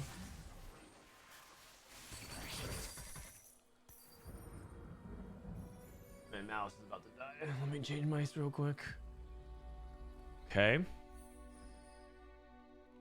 We got Titanic. All right, this is a Titanic Titan Twitch. Softball, let's see if you can finish it up on a 10 streak.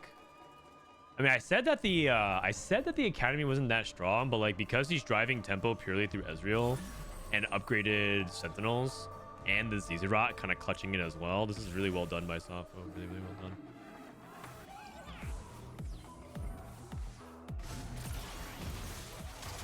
Going up against Snooty. If Snooty can get a win, that's really big because it, 1, continues the streak, but 2, stops the momentum from Sofo from like racking up the double gold. But it just looks like there's just too much. Oh my god, GP.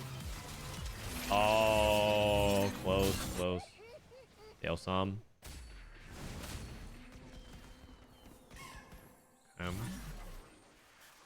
Dalesom took team building. His Nocturne setup is not nearly that good. I think Daleson, by the way, is the username Spanish Setsuko on North America, if I remember correctly. So because he grinds on NA, I usually have a rooting interest for anyone that grinds on NA because I feel like they actually are practicing like twice as hard. So, and they're playing on NA, so they kind of represent us a little bit. Like if he does well, it's because he practiced on NA, right? Prismatic Orb, a Tactician's Crown. Whoa! Big roll down here for Philly. Philly's rolling down for the Urgot 3. Twisted Fates, level 8. Wow, a lot of stuff going on here. There's the Urgots. Urgot no Stairix gauge though. I'm not that big of a believer in it personally, but let's see if he can get that. If he can make it work. 5 Rebel, not even 7. No Lelouuch. That sucks. Oh, babe.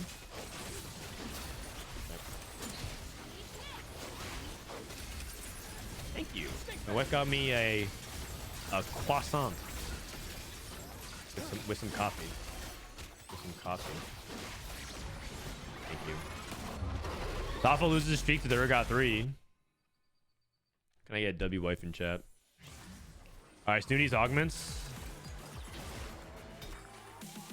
Trifecta, Blazing Soul, or Freaky Friday. Trifecta when he's playing around. Okay, hold on. We might be back. That's pretty big. What anomaly are you supposed to take on Urgot when playing Artillerist? Take a tank one. Because Urgot has enough damage to Artillerist. You want the survivability so it doesn't get bursted down. There is unfortunately one person also holding Gangplanks.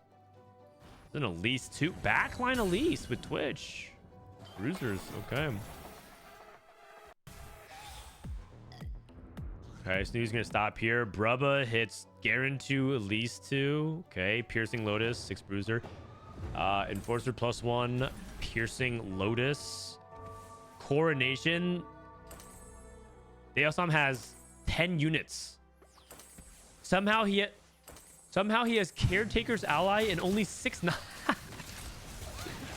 that would mean that he has not hit a single Nocturne this entire game, and all of his Nocturnes are purely through Caretakers and his Duplicators.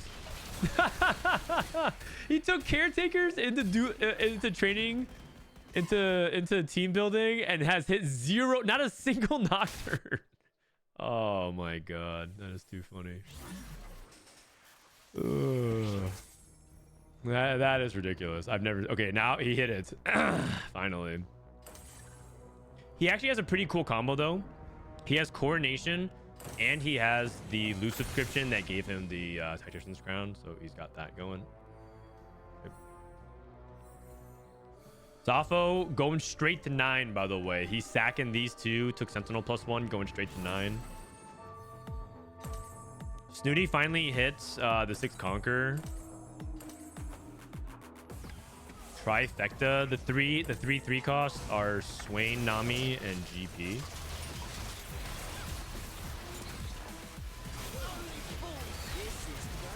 He has good setup if he can get to the 3-star. Now we're kind of at the spot of like, can he actually hit?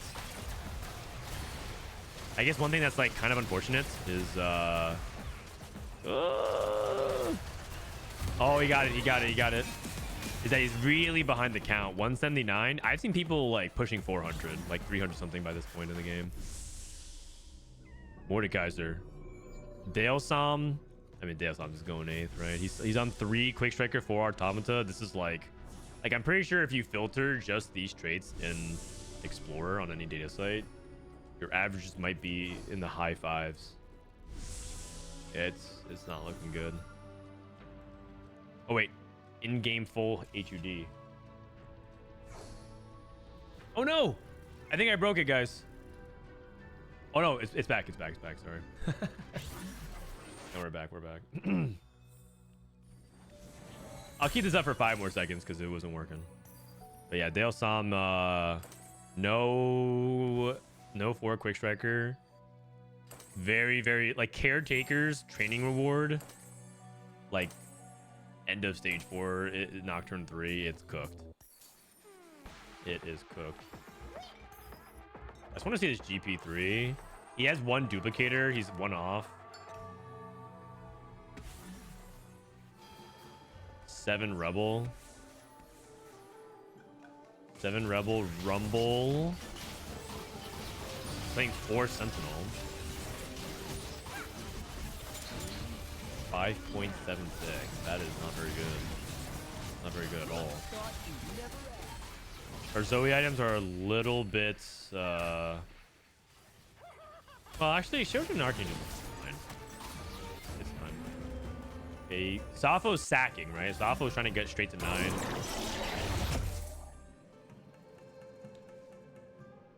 You go Dragon Soul immediately. Oh, interesting. Vi with Unstoppable Force. Oh, I have anomalies. What does this do? What does this do? I think I broke the overlay. I clicked anomalies and let me actually just unclick that real quick. Yep.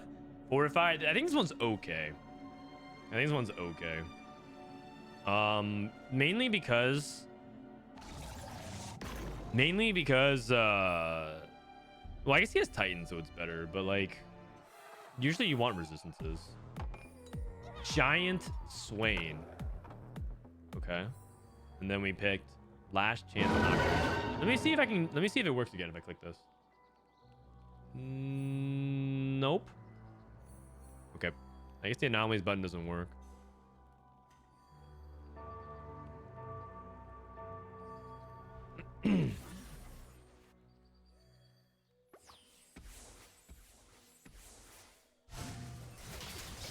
What's the scary sound? Sorry, it's dragon.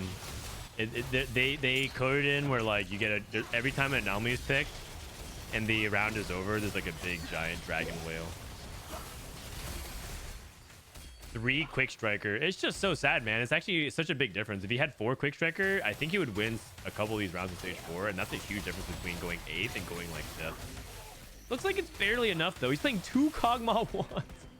He's so desperate. He's taking 2 Kog'Maw 1s to actually deal backline damage. That's how desperate he is at the moment. Okay, Sappho going for level 9. This is his level 9. LeBlanc 2. LeBlanc is quite potent if you give her items. It's a way for him to capitalize off of Academy because it's more AP driven. Looking for Jace. He still needs Jace. He also played Dragon Soul Corki. Again, that's a pretty interesting one. Oh, Prismatic Orb. Prismatic Orb? What do people get? You got a Masterwork upgrade. You got artifacts. That's pretty good. So you got 2 artifacts. I mean, Mordekaiser with Rapid Fire Cannon is what I'm thinking about right now. If you can get Mord. You need to kind of make your decision quickly as well. You don't have much time to stall here. Warwick. Conqueror Warwick. That sounds pretty interesting. But this is now, we're now in territory where I don't know what the hell is going on. Like I'd say I cannot under good conscience like recommend plays because I just don't know what's going on. Double RC Warwick. Make it happen. Yes. Set 6 Warwick is back. Rage Blade. Just fuck it. Rage Blade. Okay, whatever. I'm gonna go ahead and click actually, I'm just gonna keep this here. Okay, RFC BT Warwick. I think his instinct immediately just said, yeah, Rage Blade or RFC Warwick used to be OP. Maybe it's OP now. Oh man, it's not very OP. He's still stuck on GP too. Sag. Okay, he's looking for a Mordekaiser now. He needs to roll it down. Mordekaiser, GP. One more. Still the Warwick. Ah, there it is. Oh, double RFC Savika. Okay, we might be back. We got Masterwork upgrade, Magic Expert on Zoe. Wow, Magic Expert plus Archangels. It almost like he has 3 Archangel staffs, by the way.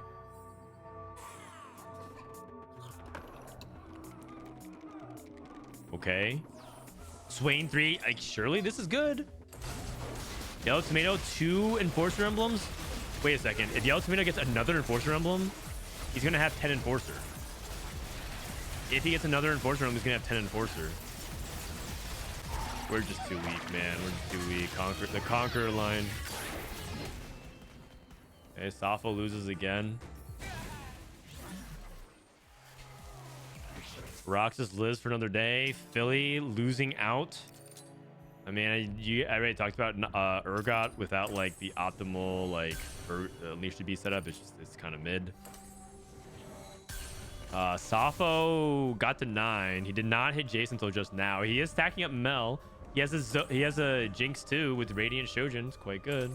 7 casts remaining until Mel. On average, Mel casts 3 to 4 times per fight. So you should be able to get to Banished Mage. Brubba on 6 Bruiser. Wits End Elise. Okay. Let's park here for a sec and take a look. How's this Elise going to do damage-wise? He had no stacks. Yeah, I think that's a good summary of it. No stacks. No good. Wait a second. It's actually doing not too bad. Like I think the Elise kind of popped off. I don't think he lost because of Elise. That Elise did 10k. Elise dead. A lot of power items here. There's also a Rumble with the Quicksilver. I usually think about these kinds of things late game because of Victor and Elise late game. Quicksilver is one of the best you can pick up on Carousel for utility.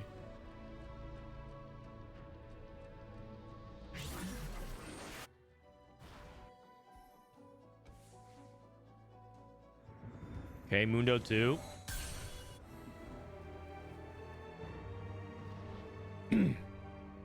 We got the Enforcer player who just needs 1 more Enforcer emblem. He's holding on to Camille 2 just in case he has another Enforcer emblem. And then he has 10 Enforcer. Yellow Tomato. Is he from Greece? I feel like I should know this. I've seen him a lot in tournaments. He's from Greece? Okay, cool. Double Locket Enforcers, man. This setup, I mean, Enforcers are probably the best line in the game, right? So this is not a surprise. Gale Sam is down. Safo loses again. That's a 5th from this spot. That's a good 5th. Gale Sam should be happy about. I mean, he's probably unhappy about how the game actually played out. But if you're like low rolling that hard, that's a good 5th. That's a good 5th. Safo should proc Banished Mage next turn. Looks like it's guaranteed. And then once Banished Mage is procced, he should replace it with LeBlanc too. I think that's just that's just a pretty standard play. You could, if you had actually better items from Mel, you could also consider playing it. But LeBlanc 2 is better than Mel 1. This Jinx lineup is so good. It's gonna stun everything. Stuns Mord, stuns Twitch. Except she's not gonna get through it. She did not get through her 3rd cast. The heck? Oh my god. And Feroxis is just dead as well. Yellow Tomato's cleaning up everybody. How is his Twitch board so good? Oh, I mean, he has like infinite stats, double Aegis. I play a setup like this with emissaries as well. I think Aegis stacking is just always good. It's never been bad. It's always been quite good. And I think in this setup, it kind of makes a lot of sense. I think he just has like a ton of stats. It's like basically giving Mordekaiser tankiness and attack speed, which is like kind of everything you want, right? So he's basically playing like Mordekaiser carry featuring Twitch. Okay, loot subscription. Nothing crazy. He has so many items, he's actually running out of things to do. You could just put an item for Vi, for example, here. Safo. LeBlanc item here. Or a Corki item. You could like go GS Corki and then remove the glove and put something like scrap this.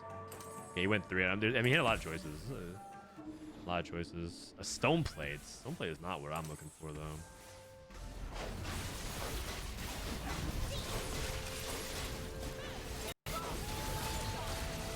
Is replacing Mel for LeBlanc bad? I don't think so. 2-star 5 cost should generally be stronger than 1-star 6 cost. But I think 1-star 6 cost is, I mean, when they compare it to a 2-star 4 cost, I think it's correct. Like Mel 1 versus Heimer 2 should actually be somewhat comparable. in my opinion. And I actually think Mel might be better than Heimer, but not in a setup with Academy. Like if you're like playing, I don't know, let's say you're playing Black Rose and somehow you stumble upon Heimer 2. I'm selling that Heimer for Mel. Yellow Tomato lost, by the way, so trouble in paradise. He's level 10, rolling. He's capped for the most part. He can only improve his board by getting like upgrades, or if he breaks apart certain things, like, you know, gets rid of like some of these non-enforcer units. I guess he could replace Rel. We repositioned Jinx so she's farther away from Mordekaiser and away from the Elise. Elise stuns only the front line, which is fine.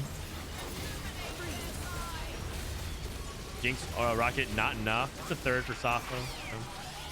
That's fine. Took double econ and no combat prismatic. That is reasonable. We have pumping up, so we're scaling with Twitch. Double Jace. Double Jace, huh?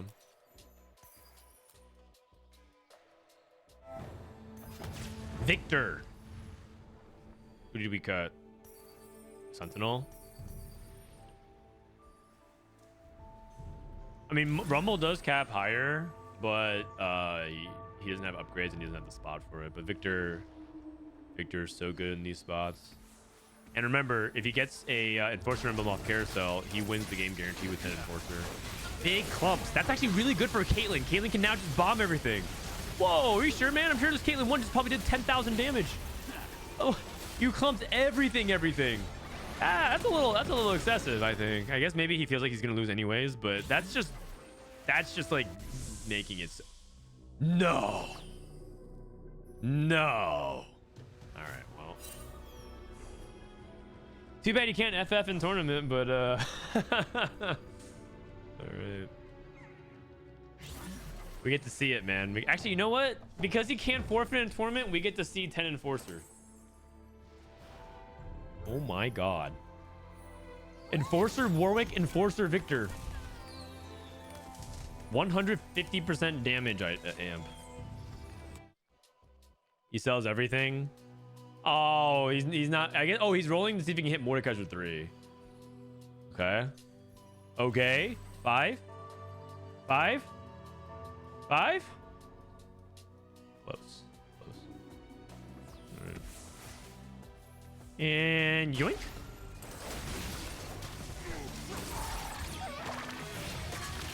Nice. Mord 3 won't win. I've heard people say that. They say that 3-star 5 costs don't beat 10 Enforcer. Is that really true? Not a single one? All right, let's see if we can spectate another game. Let's see if we can hop on board and watch. Sometimes spectator mode works, sometimes it doesn't work. So I'm gonna go ahead and unlink this UI now and hide it.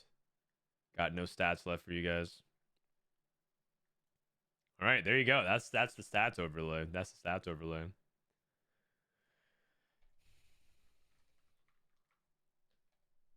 I've seen Caitlyn 3 lose to Lone Hero Lux. Really? Really? Are you sure? I feel like I've seen some crazy Lone Hero Lux shenanigans on TFT clips. Okay, looks like spectator mode crapped out. Let's see if we can watch. I'm trying to pick games that are not at 37, 38 minutes because the game's at the end. Let's go with Le Mans.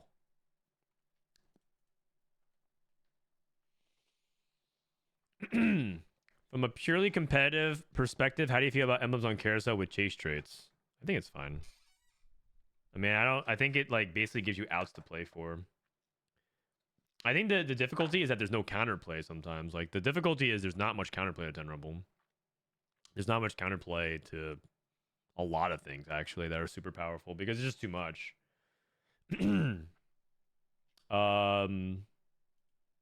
Okay, well, it looks like spectator client is not working. So That's good to know for today. For some reasons, when you basically get caught in this infinite loop where spectator mode doesn't work, and then you have to keep trying. You have to try every game because some games can, some games cannot.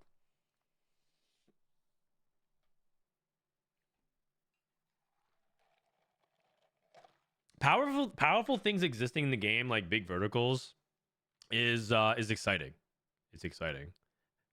I don't think it's like, I guess you're talking from a purely competitive perspective. Yeah, I mean they're kind of BS, but there's also lots of BS things in the game.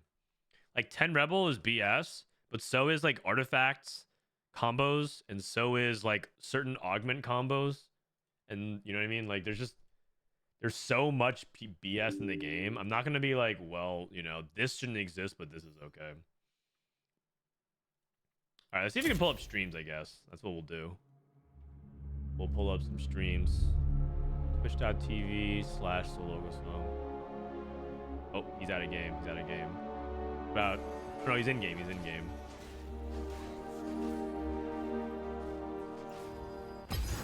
Can I like turn off that music by default? It looks like Experiment wins the game with Doreto. Sologesang's 2656. Okay, he needs a good result. Look at Alex. How's Alex doing? Alex is out of game, going through comps right now. Sorcerers won the lobby, by the way. Sorcerers actually might be more playable than people think. Let's check out Sean's. Sean's playing for first right now. Sean's is he's playing Void Swarm. Dude, Void Swarm is a pretty good augment, and I just regularly think about the guy on Reddit that's just saying how is Void Swarm allowed to be an augment? It's so terrible. I just remember that, like, and he just goes on this like really unhinged rant for 2 paragraphs about like how like this is why we need augment stats. That was like his conclusion. And he's just talking about how Void Swarm is just like the worst augment ever. It's like so bad, and it's actually kind of good. It's actually surprising to me that that's the conclusion. Okay, second place. Second place is good. GG. Tu peux avoir Elise 2. Peut-être pas Echo 2 devant lui. I don't know why I unmuted. I don't understand French. I just kind of wanted his like vibe and reaction, I guess. All right. Who else is in game? Who else is in game? Double is not streaming. Is Staigzor streaming? Let's see. Staigzor. How about Lalana? No. Clemo. Okay, we don't have any of those. Because Double61's not. Does anyone stream Double61's POV? There's usually like a French streamer that like follows Double's games very religiously. Add Safo? I did. I was watching his POV. There was a guy yesterday on Reddit who was ranting about tempo not mattering this set. Yeah. Maybe Fresh? Fresh is following, probably. He is. C'est des belles upgrades. I mean, he's just tracking this. Okay, so this is the lobby I was talking about. It's got Lalana, Clemo. Oh, it's a 7-player lobby. Dude, people in EU just rage quit tournaments, huh?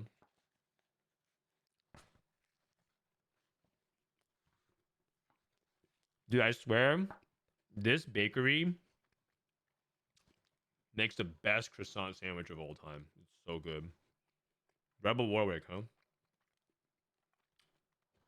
You stuck on Zoe 1?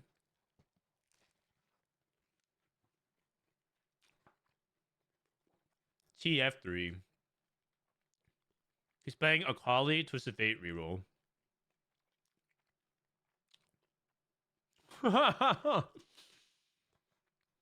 This guy's very, very tilted about his Zoe 1. It seems like EU plays Rebel a decent amount. Which bakery? It's a bakery in Kirkland.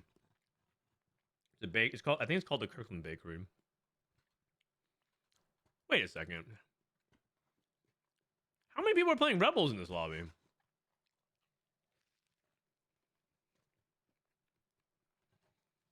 Bacon, egg, and cheese? That's correct. It's got the bacon, egg, and cheese.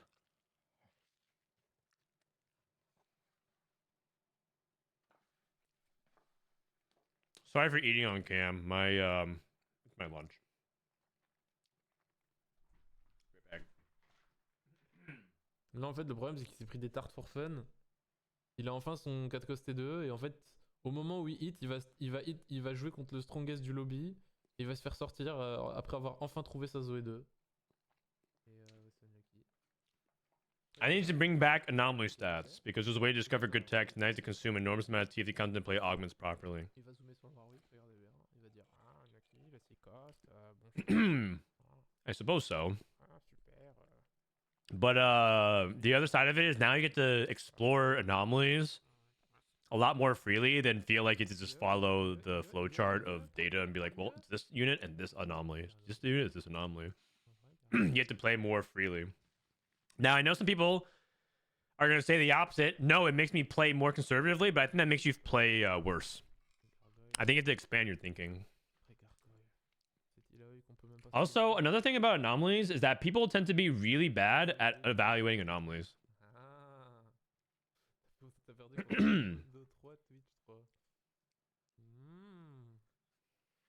Pas mal. La game d'expérience est très marrante. J'allais dire, il pourra faire grand max top 6. C'est un mec qui joue Cam Baron, et c'est une game à 7.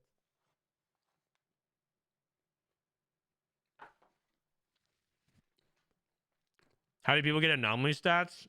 You get sponsored by Meta TFT, but there are no anomaly stats.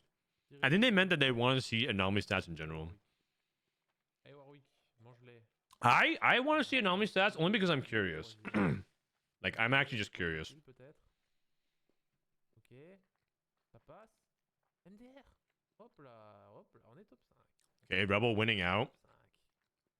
5. 5ème sur 7. I've seen more people picking center of the universe these days. Je ne crois pas, mais peut-être. En vrai, il a la nappère.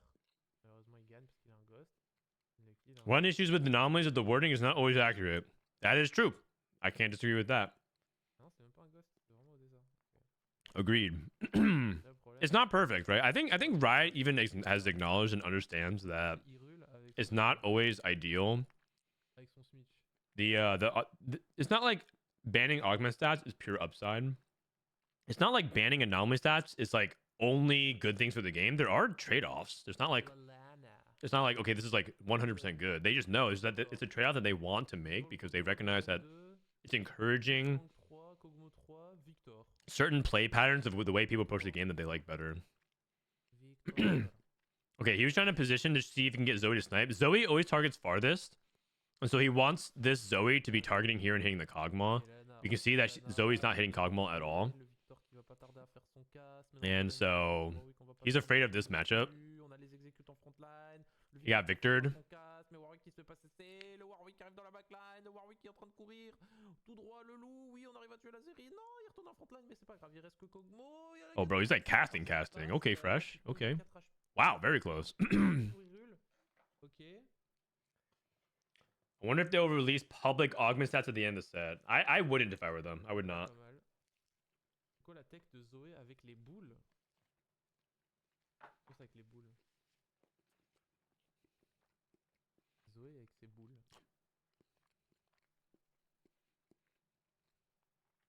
Why not? I feel like it doesn't do much for them. There's not much upside other than just like, huh, that's interesting. I don't think it like it doesn't make it's stuff it's time and resources that they have to spend into it. It's not like an export. It's not like an export Excel thing. You have to like get that stuff approved internally and push it and like publish it. And the second part of it is it like doesn't make the product better. It only unless they want to publish it in their dev learning article, that's different.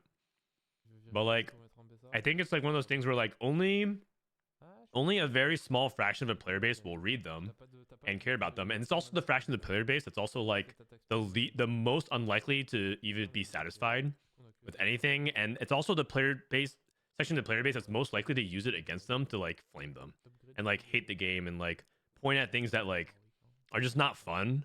Because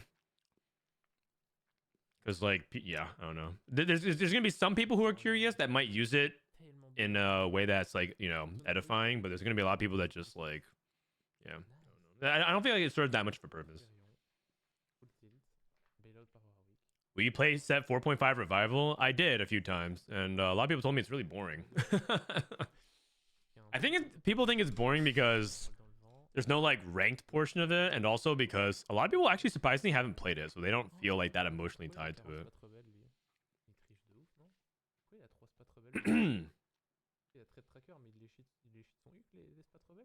Wow, Rebel winouts, by the way, just saying. Quake Striker. So we have Quake Striker, Twisted Fate, Reroll. We have Rebels, top 3 right now, and we have another Rebel player. We have 2 Rebel players. Oh, this guy took Flexible. Oh, is he 10 Rebel? No, he's level 9. He has 3 Rebel emblems, but he's stuck on level 9. That's crazy. Jinxless Rebels, yeah. But wait. That one person was saying, like, Rebels is absolutely terrible, and you cannot play it even if you hit Jinx, and if you hit Jinx, you also average a 6.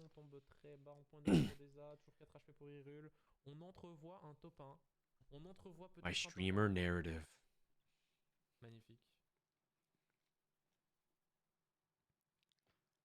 I want tournaments every set revival to make it more interesting. The problem with tournaments and set revival is that set revival is not balanced, 1, and 2, it's not very competitive format because there's like a lot of mechanics that are implemented to make it much more fun than competitive. So bag sizes, for example, I don't know if you guys have been playing set revival for the past couple of ones, but the bag sizes were literally 50 champions in the bag size, so you could not, no matter what, stop people from hitting 3-star 4 cost. You couldn't. The only way you can beat them was to get another 3-star 4 cost, multiple of them, or a 3-star 5 cost because there were 50 of them.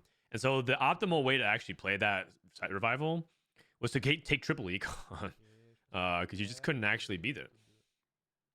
And then this set revival, they try to fix that by giving everyone personal bag sizes. And I'm curious if that actually fixes anything. I mean, it probably fixes the amount of 3-star 4 costs. But what personal bag size means, if I'm holding a Lowy, it's not affecting you holding a Lowy. If you're holding an Mbessa, you're not affecting my Mbessa odds. Everyone in the lobby can have 3-star Lowy. Because everyone's bag size is based on their own. But what that created is it's very hard to hit 3 stars in general. Not just like, in general, it's just hard to hit multiple 3 stars. Because of your bag size having hundreds of copies of like everything else that's at the tier, and so it creates like a dynamic so far that I've played in set revival that it's like, okay, it feels like the game's very different. So that's just like not, I mean, maybe that's just fine because that's what TFT is, you know what I mean? Like maybe TFT is just like you have to be willing to play different formats and different kinds of like game settings like that, but that's like too different. Everyone can play the same comp. That's correct. On set 4 revival, everyone can play. I played in a lobby with 3 people when Yasuo reroll, and they all hit. And Yasuo reroll is really good.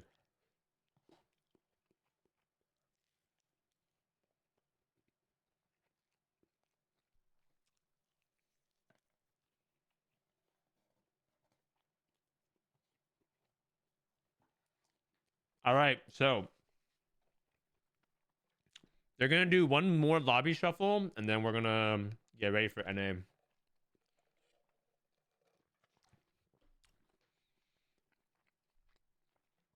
The whole lobby just forces the best 2-star 4 cost. Correct. That's usually what people do, and because set 4 is also not very balanced. It's very hard because they don't know. There's a brand new item set that didn't exist in set 4. Like back in set 4, Zephyr and Shroud and Trapclaw, like all these different items existed. They didn't have Guard Breaker and ways to amplify and crit the way we do now, right? They don't have all these bonus stats. So the balance in set 4 is actually not very good right now. Set 1, can I show you guys a clip? Set 1 legitimately farms everything. Everyone was like, oh, wouldn't you just play 2-star forecast? No, man. Everyone plays set. Oh, this is my anger issues game. I play set and just watch this set do the work. This is just set 1. Just watch. He goes and does the sit-ups thing. He doesn't do his sit-ups thing. So if he takes damage, he goes back and he heals up. Actually, this might not be a good representation because he's very buggy. Okay, this is actually not a good representation. Or is it? He punches. He punches. Okay, it's not this one. It's not this one. Just because this fight's bad. But like set 1 legitimately can 1v9 teams. Comes in and just like AoEs. Then he heals. And then he just comes back and just farms everything. Actually, I won this fight. Okay, I don't have a good clip off the top of my head. I don't remember which fight it was, but there was one fight when set 1 got like he did the full heal and then healed and then like did 9,000 true damage. 9,000 true damage. It was a set 1 and I farmed an entirely upgraded team. It was crazy. Because everything he does turns into true damage when he comes back. But like it's just like it's just not balanced, man. It's just very, very imbalanced. This is when 5 cost felt like 5 cost. No. Felt like 5 cost. If you guys think Victor and Mel and Warwick at 6 cost are completely imbalanced, you should be thinking about like you should just play set 4. Just play set 4 and play Yone and just watch what happens when you hit Yone. Hit set and just see what happens when you hit set. You guys have no clue how crazy these units used to be. And then there's people gonna be like, good, that's what I want 5 cost to be. No, you don't. No, you don't. This Lee Sin unit literally kicks out 3-star 4 cost immediately. You're playing 3-star Sejuani. 3-star Sejuani is a 4 cost tank. Lee Sin with a single blue buff kicks it immediately and kicks it out before she can do anything. So congrats, you just invested how much gold? 4 times 3 times 3, 36 gold into this unit that's like super rare to hit, and then Lee Sin 1 with the blue buff just farms it. That is not fun, man. That is not fun. You know what that is? That is horseshit. I'm gonna be right back.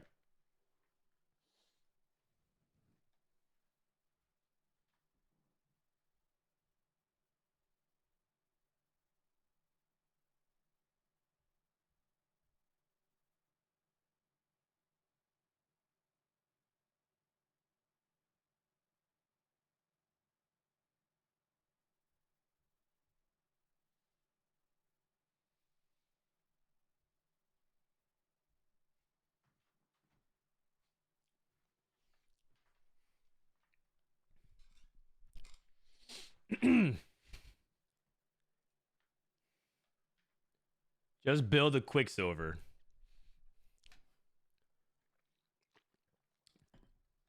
I'm about to time this guy out.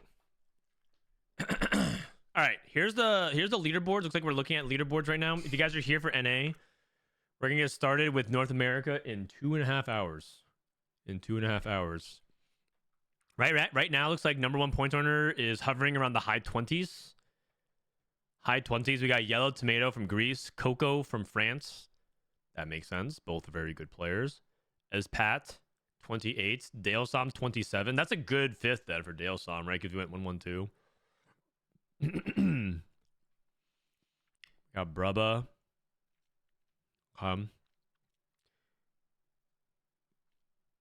Who is struggling today? Who's struggling? We got some people in the single digits still. Double61. Not exactly having the best start to the day. It looks like he's at least picking it up. He went 5-7-4-2. Okay. He's a player definitely to watch. Wet Jungler, 18 points as well. Usually, what, 28 is good enough to get through. So 18 points. 18 points is doable. 18 points means if you go 4-4, you're through. So it's gonna be kind of close. This is the danger zone, right? As they highlight this. I appreciate the score sheet because when I look at this, the score sheet is a lot harder to read than this. I mean, this flashbangs me, so I kind of wish that it was like color coded better. But like, I don't know why. When I look at the NA score sheet, I just feel like I feel like I'm at the Pride Parade. There's like a lot of colors, and then like it's just a lot of color, man. It's a little too much.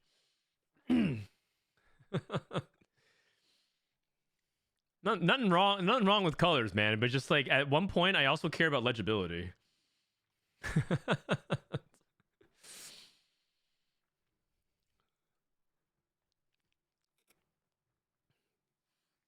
It's not easy to read black text on like a bunch of different colors is probably the best way to describe it. Who's in charge of the spreadsheet? I think it's just the GG Tech admins. It's just hard on the eye. Yeah, I agree. Like the color. Listen, I like colors. I like that they try to show like they're clearly putting effort into like how they're formatting everything. But like it's just easier to read EU because it's simple. Like I get it, right? Username, flag, points, round, and it just makes it easier to get it, right? But like there's just something about it that makes this really hard to read. I think it's just I think they could format it a lot better. Too much color. Try looking at the APAC sheet. I don't have the APAC sheet. Does anyone have it? Anyone have it? All right. I think we're walking back for break. If you guys are here for NA, we start in a couple hours. Round 5. We're gonna watch round 5 and round 6, and then I don't know. Maybe we'll play a game or two. I definitely enjoy watching EU. I feel like I've been following EU enough that like I kind of know a lot of the players. I don't know the stories nearly as in depth. Like I don't know like okay, you know, France hates Germany. And so, like, this is, like, a match because this player was talking shit about this. And then, like, this study group started forming because they started defecting. And I don't know any of that. I just know, like, you know, this guy is good. This guy is good. This guy made it to Worlds. This guy, like, won this cup. I know basic stuff like that. But I do think that EU has some good players worth following for sure. Creator program points rankings. This guy has -3? How's that even possible? The program hasn't even started, and this guy's in the negatives for creator program. So the co-streamers have a set of challenges, which is like predict who's gonna do well, co-stream a certain number of hours, do like a viewer bingo or something like that. How does this guy start with -3 on the co-streamer program, man? Yeah. Here's the challenges. Viewers can do pick'ems. You can watch a player feel like if you catch people do some crazy stuff. He's at -3. Oh man. All right. Let's check in on what Setsugo's up to. Is he just playing ladder? He's playing at rank 1 right now. Okay. Oh, I see. He dueled somebody, and he's already in the negatives. Got it. That's pretty funny. This is the trials for APAC. Okay. APAC. I recognize some of these names. I know Kez. I know Riri. I know Huey Louie from OCE. I know Mode. Terry, my boy Terry. I've done some VOD reviews on YouTube for him. Oh wait, it's Yush. I was looking at these usernames. I need to improve my Chinese. You know, I heard that in the US, Duolingo has gotten like hundreds of thousands of new users because everyone's trying to learn Mandarin to like use because TikTok's getting banned. And I was like, damn, man. That was the day I realized Duolingo was publicly traded. I don't really follow that kind of stuff, but I was like, damn, I didn't even realize. Whew. Investing in Duolingo.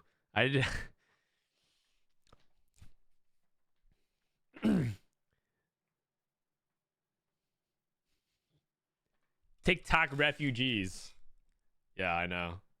It's actually amazing because Americans are now learning that Chinese people make fun of white people like a lot. Like a lot. And they don't think it's very funny. that's the best part. They're like Chinese people make fun of Americans like a lot. And then they're like, that's not very funny. I don't get it. You're not funny. It's kind of cringe, bro. The Chinese people just like, they think they're hilarious, man.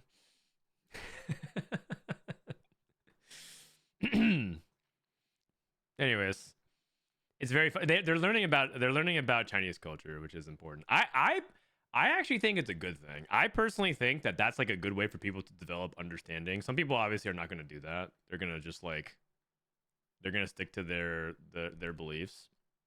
But I really believe in cross pollination of media and stuff like that to like understand each other better.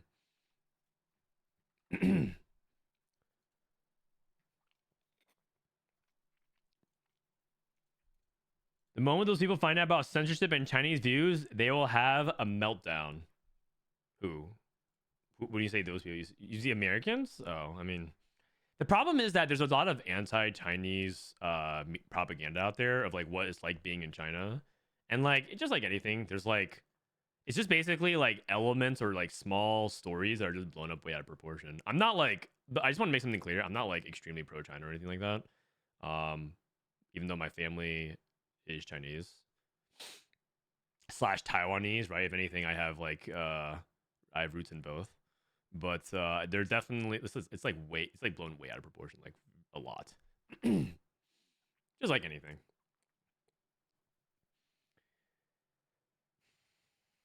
Oh yeah, the thing is though, they're sharing a lot of pets. They're sharing a lot of pet stuff. I mean, like, come on, man, cats and dogs.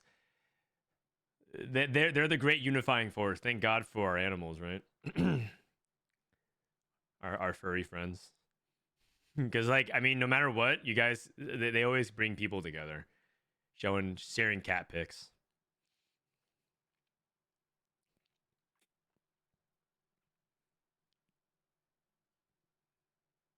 I'm also Taiwanese Chinese. Awesome. What do you mean by that? I mean, like, we all, like, who doesn't love, especially gamers? I'm pretty sure all gamers, it's kind of like love cats and dogs. Like, there's just, I have yet to meet someone that's like actively against it. Besides the fact that it's like, oh, you know, I'm allergic or something like that. This is Setsuko's POV. Calling card. He's trying to look for a Firelight emblem. He has a Watcher +1. I guess he could put it on Scar if he gets a Watcher. He can cut something for another unit, or he can like get a Firelight emblem because Firelight +1's really important. Okay, yeah, this guy's he's in peak form, but the problem is he's on Zeri too. He's on Zeri too, but he has enough HP so he can play with it. But yeah. But 4 Firelight is really big because at 4 Firelight you get a burst of attack speed, and I believe it's worth about 6 attacks on Zeri, which triggers her passive twice. So it's very, very powerful to get 4 Firelight. He doesn't have Sniper in though, so if he got +1 Sniper, he can actually just or +1 Watcher, he can cut 1 for a Sniper. So it wasn't like the worst thing. Triple Sterex, Unleash the Beast, Urgot.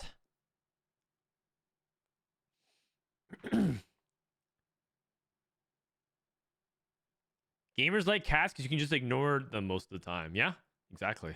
They take care of themselves. It's like yeah, it's like lower maintenance, and if you also treat your cat right, they're very, very lovely. Like my cat is like, some people are like, oh, cats are jerks or whatever, but like you just don't know the right cats, or maybe the people who own cats don't take very good care of their cats. But my cats are all sweet. They only want to cuddle and hang out. Like my cat is just really sad when I stream because she can't cuddle me. But sometimes she sits on the couch behind me. You might, if you actually see, sometimes if you look closely, you can see my cats in my couch sometimes. They just want to hang out. What do your couches look like? Like the one behind me. Like the one behind me. All right. How close are we to round number 5? I'm gonna check. I'm gonna move the score sheet real quick. You guys can look at Sasuke thing. I'm gonna move over here. Let me take a look. Still doing some seeding stuff. All right. Lobbies. Refresh. Are we there? Are we there? We are there. Okay, let's take a look at lobby number 5.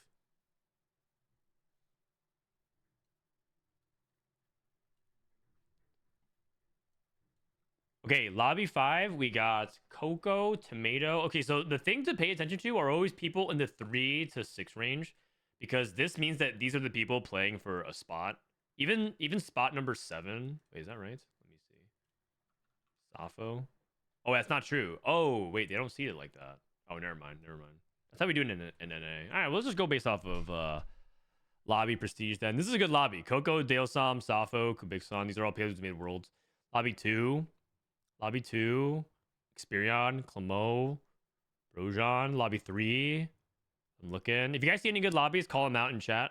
Lobby 3 is Sean's and Lalana. We saw Stinky Abuser. We saw Horo X. Lobby 4 is Snooty. We watched him before. He went 8th with the Conquer line. Odesha. Lobby 5. Lobby 5 is a lot of underdogs. Don't really recognize them. We got H-Vez Dika. Lobby 6. Gobo Stewart, Jedusor. Some strong French players. Opale. Lobby 7. Kerfuzzled, Alex. And Hyrule. Lobby 8. Lobby 8 is Zyko. Travis. Lobby 9 is Double61. Staigzor. Oh, Double61 and Wet Jungler. Oh, they're in game. Wait, they've been in game for 10 minutes and no one said anything. Oh, guys, you need to help me out with this one. Oh man. I don't even know if I can spectate. Remember? Spectator mode's broken. Oh Lord. We're too busy yapping about cats and dogs. We're too busy yapping about cats and dogs.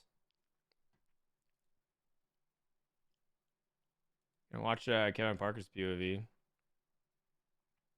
Oh, they're in game already. Please, lobby 14. Lobby 14. Etra Infame. Bricks.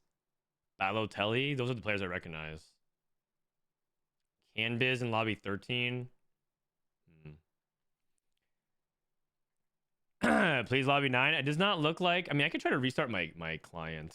See if it actually works. Sometimes restarting the client ends up allowing me to spectate. It's usually a client bug, though. Like client size bug. Let me pull up KevinParker's POV and then see if maybe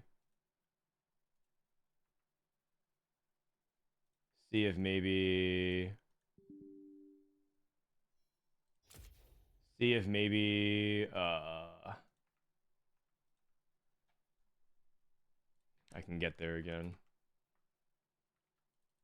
Okay, give me a sec. Let me try real quick. Sorry, guys. Sorry about that. Brutal Revenge. Oh, man. How come no one takes this augment? The augment's actually so good. It's because it's kind of rare for you to be in a spot where you have items for her. It's, I think, the only time you can really pick Brutal Revenge.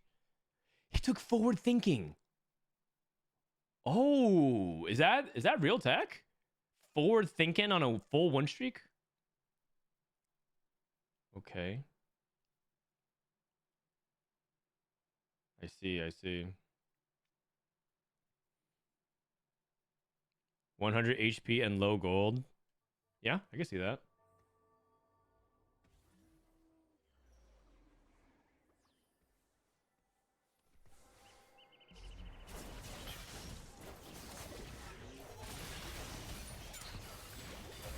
So basically, the logic behind this is to go straight to level 9 and play for like Silco. Play for Silco plus the guy. I can see it.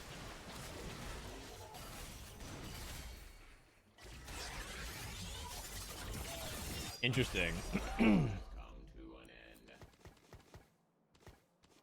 So like I think most people think that Black Rose is really hard to play, but if you can get to a spot where his board is upgraded for one, so it's not like he's gonna lose by he's gonna kill units, so he's gonna preserve HP, and then two, he's gonna be able to skip the hardest part about this composition, which is like finding a way to play around level 8. Okay, let me see if spectating works now after a reboot, and if it doesn't work, then whatever, it is what it is. I will try. We can just follow along a single POV, cause then you could like dive in, I guess, and analyze it that way. This is on 13.3. That's correct. No, we're not playing, dude. Imagine if we're playing on the old patch. 10 Baron +1. Lone Hero Lux. Just imagine, man. China actually did that. China was still playing. Even last, like a couple days ago, China was still playing on the old patch, and I like looked up their tournament. They were still playing Lone Hero Lux.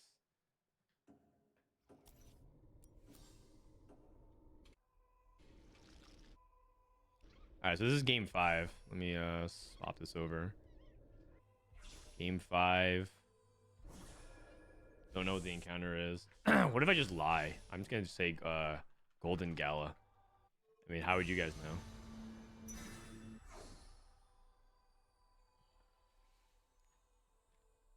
Forward thinking. Okay. He's taking tier, so you can go for like double Shojin. Oh, he's even playing Conquer to get some cash out. Oh, I like that. So you can even like make more gold next turn as well. That's actually really smart. So he's playing forward thinking, and he has like ways to cash out this Conquer, so he gets even more gold. And then when he gets it all back, he should be like going straight to 9. I like it. I like it.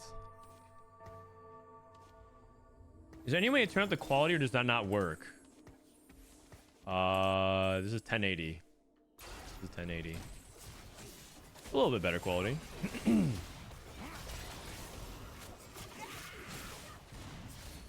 Do people still play 4 Dominators, or people are gonna play? Is he gonna go for like 2 Dominator and play around 5 cost? 80 gold. If you, let's say you have 80 gold and go to level 9, you still need an insane amount of gold to hit the 5 cost. Like, I don't think I'm exaggerating when I say that when you do your level 9 roll down, you actually want something like 100 gold to like hit multiple 5 costs. If you, otherwise you should be thinking about playing around 1 5 cost upgraded. If you have like less than that, the odds are not like as high as you'd hope it would be going to 9 to play for 5 costs. I mean, the nice thing about 9 is that your 4 cost odds are super high, so you should be able to hit still go 2. But then the other aspect of it as well is that because you're rolling in 4-3 or 4-5, a lot of units that are contested, like Elise, might be pulled out of the pool. So that's sort of something that you're gonna struggle with a little bit. Wars are messy. Why they play on the old patch for so long?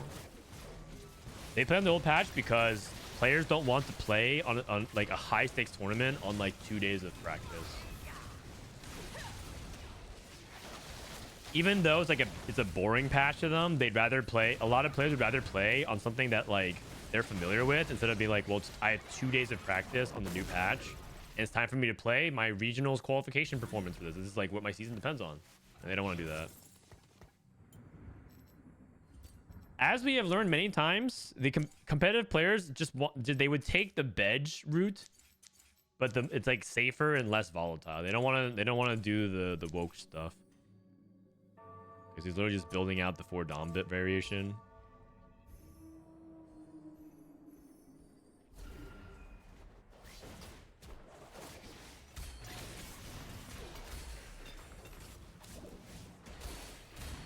Why no encounter is the best portal. Eh.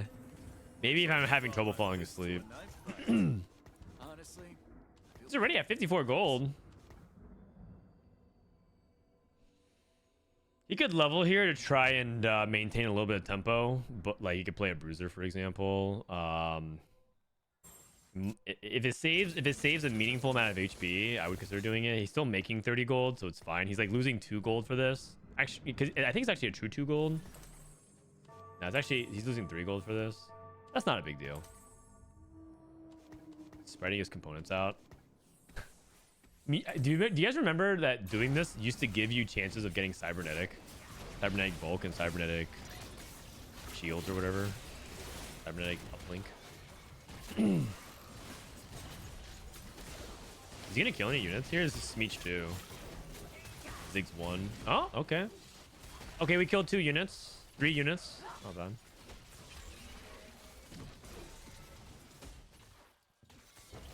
Oh, really? When I have trouble falling asleep, I open Frodan stream. And that's a good joke, man. You never sleep. You're just always typing in someone's Twitch chats.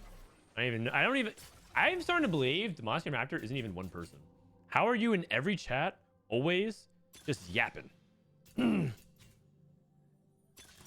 Like everywhere you go, Demacian Raptor TFT is there typing something. Mordekaiser and Malzahar. Those are 2 good units to play around. Those are 2 very good units to play around. Wow. Amazing. Great.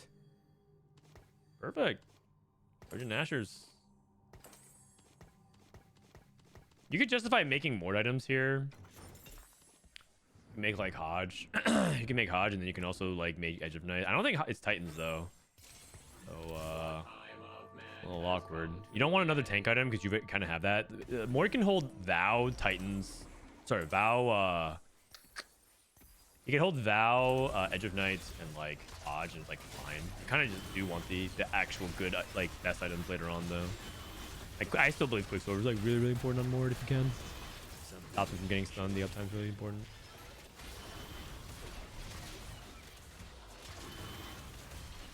All right, we're about to cash out forward thinking. And by the way, I think I don't think restarting helps. I've been in queue for loading up the spectator mode for 5 minutes now. Sag. We'll get there for game 6. Breakthrough progress. A conquered nation. Dude, how much how much gold is coming out? It just takes forever, man.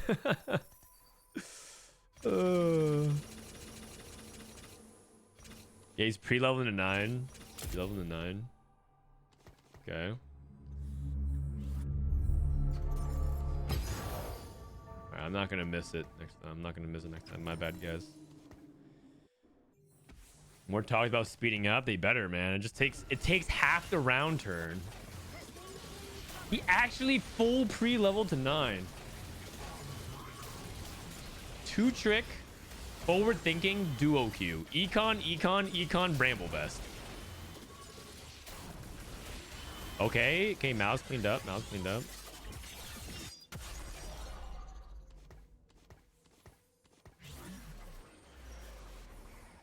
Demacian Yaptor TFT. I don't think it's cool to besmirch people being an active participant in several chats. That's just one opinion. I see. You're right, Yaptor. I'm sorry, man. What's up, Justin?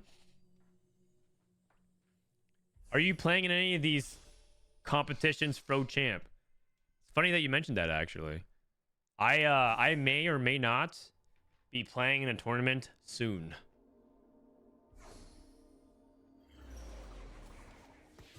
I actually kind of announced it already, so I might as well drop the nuke one more time. There's a sub-regional tournament happening in Americas, and the next sub-regional that qualifies people for Tactician's Cup is a 4v4 tournament, and I signed up. I signed up with the team. My team is me, Kiyun, Spencer, and the world champion himself, Dish Soap. That's right. That's right.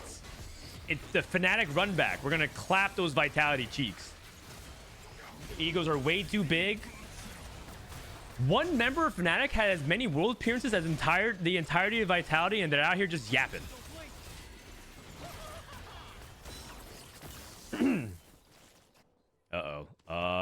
We're at 32. Okay, we're holding pairs. Our prospects of improving are really good though. We hit Mordekaiser 2. Did you take Scuttle Familiar? Dual wield. Oh, the problem is you need specific items on Mord, and he doesn't have good Mord items, right? Like you can get like Spark, Hodge. Or something. Okay, nothing wasted. You would take that. Beautiful, isn't it? Mouse pair. Oh no, he sold his mouse. Sag. No. Oh, this is so sad. Okay, but you get what I'm saying, right? How much did he pre-level to 9? How much gold did he have? He had like 65, 70 gold. And I was telling you that like you need 100 gold. I'm not even, I don't think that's an exaggeration at all. I'm actually starting to think that's just like, I might even be undershooting it. Like this guy rolled so much gold over 2 turns and he still has a board like this. This is just like the dynamic of how expensive Fast 9 is. It's truly for her expensive.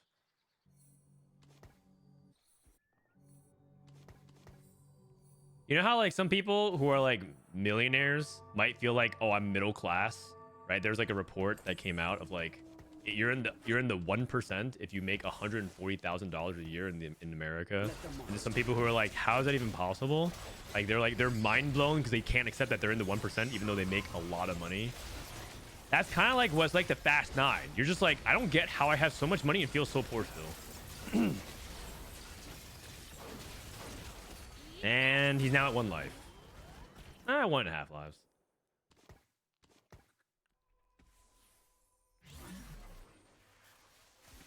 $1% is $450,000.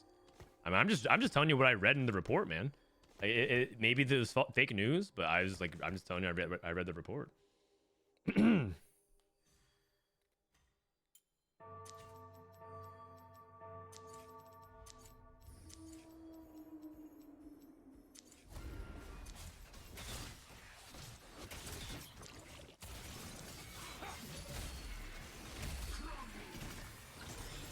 Okay, that's guaranteed. Justice, by law or by sword. Dawn is the future. Strength through progress. Warwick. I'll definitely play around Warwick. Jace. Taking out Mordekaiser number 2. Vlad 2. Jace 2. Needs to play that. Okay, we hit. Something. Still don't have 3 item. Like what you see. This guy. Okay.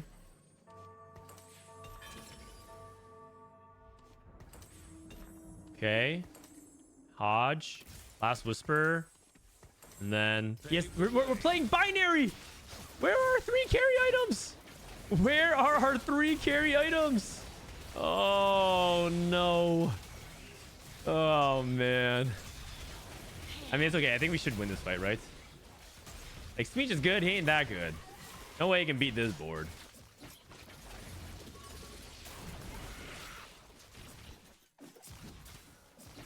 Okay, we won. Nice. Justice, by law or by sword. What is the top 1% income in America? Oh, it's very high. What about in the world? It might be in the world. Okay, it says 1 million a year. That can't be. Wait, what? Okay, that can't be right either. It says the top 1% in the world is $1 million a year. Is that right? That can't be right. So the search, I'm not even. This is what the search says. You know what? I'm starting to think this Microsoft Bing search engine might be tricking me. Like, what is this? Now I don't even know what to believe. Okay, we're stabilizing. If we hit Mord 2, LeBlanc 2, it might be a win out. If we hit Mord 2, LeBlanc 2, it might be a win out.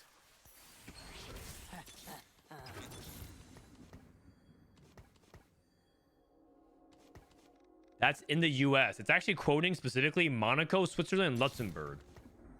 The top 1% earners make over $1 million a year. Monaco leads with the highest income requirement of $12.9 million, followed by Luxembourg and Switzerland.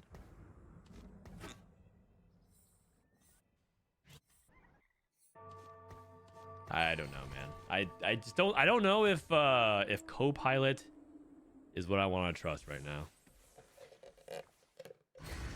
Maybe I have to pay for the premium package.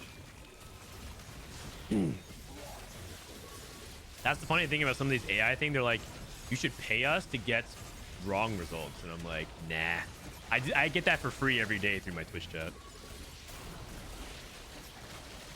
Okay, forgot 3. Oh no!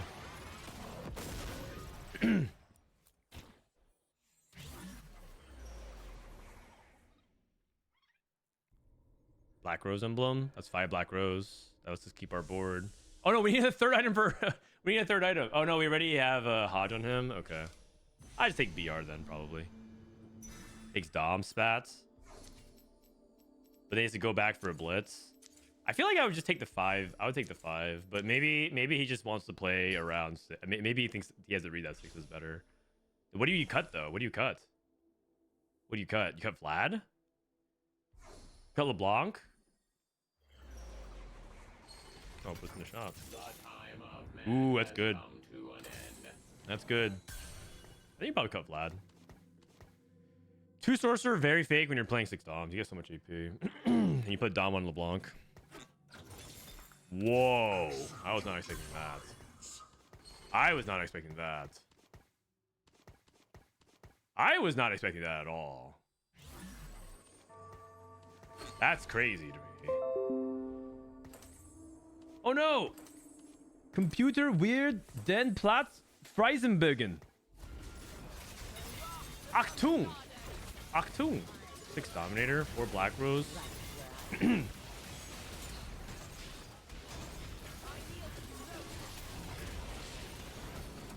just look like we lost. It's so close! It's so close! Okay, we're live, we're live. Where next?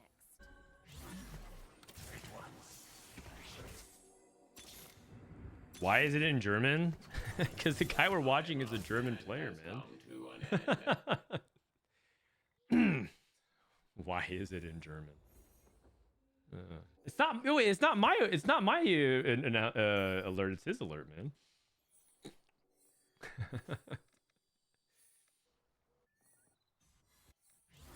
You thought it was your computer? Yeah, I know. I know. It's silly. Do you guys think Mordecai should 2 without items is like useful? I feel like that's why I wasn't sure about 6 Doms, because we don't have items to board. Okay, but the at least 2 is pretty big. Boom. No stun on the GP. So KP trying to bring it back. Come on, Kevin. Kevin. This looks pretty good so far though. Unless GP one taps everybody right now. Whoa. Oh man, that was too close. That was too close. Oh wow, it's so close between 3rd and 7th. You know what? I take it back. It was always 6 Doms. It was always 6 Doms.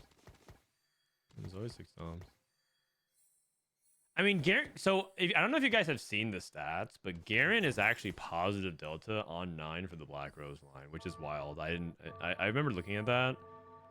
I mean, he's playing around as sorcerer, but like when you're playing around Silco, it's like Garen's like not that important once you have enough high value, because it's like basically Garen is there to just offer a bunch of HP and tankiness. But if you can upgrade Mord, upgrade Elise, and get like everything going, you actually don't need Garen as much. So it definitely looks weird when you sold the Garen too. I was just afraid that like he didn't have enough because he didn't have items for his Mordekaiser. We're playing binary again. We're playing binary again, you guys. Good news, good news. We reactivated our 4th augment.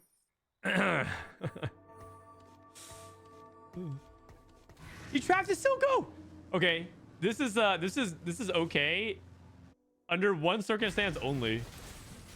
If units keep walking to Silco, he could also lock his Silco out. And Silco's locked. Okay, now we're good. Oh, we're good. We're good. We're good. We're good. I mean, he's so strong. He's so strong. Where next? Would you ever put the Mundo items on Mord? Probably not. I think. Oh, sorry. Do you mean? Sorry, I think the other way around. Mord items on Mundo. I thought you were like, would you Edge of Night Mundo? I'm like, no. Would I put like Sunfire Spark? Oh, maybe.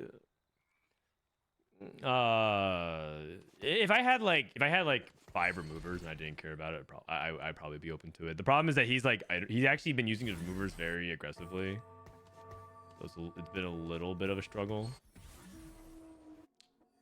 He's front cornering, so he's taking some heavy aggro here. But he's on the. This is good positioning for him. Good positioning for him. Ward pretty safe. Oh my god. Oh my god. Kind of close. Lane cast again. That's big damage. Okay. I think Swain died before. I mean, I think that was a positioning gap. But the Swain damage was about to kill. And the thing is, you might not think Swain 3 can actually one-tap things, but he totally can. He's actually quite good. When Swain actually gets going, and then you get the you get like the AP on him, and if you stack enough he actually bursts pretty hard. So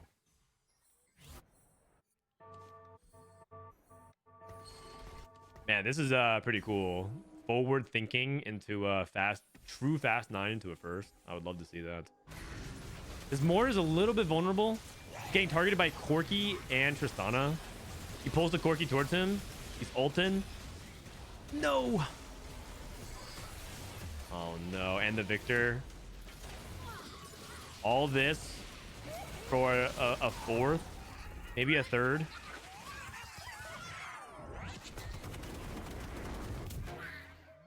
Oh. Oh, he's mad. Oh, I'd be mad too. Oh man. Oh man. I would be kind of annoyed as well. All right, let's look at Sologesang.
Bad. You can always take TG. Gone. What about Redemption? Redemption has a lot of value with Automata because. Bro, Okay, do something. Why are we taking? Oh, good for Caitlyn. I mean, that's not the word. He's looking for a Caitlyn item. That's not that bad. It's not that bad. Paket. That doesn't sound right.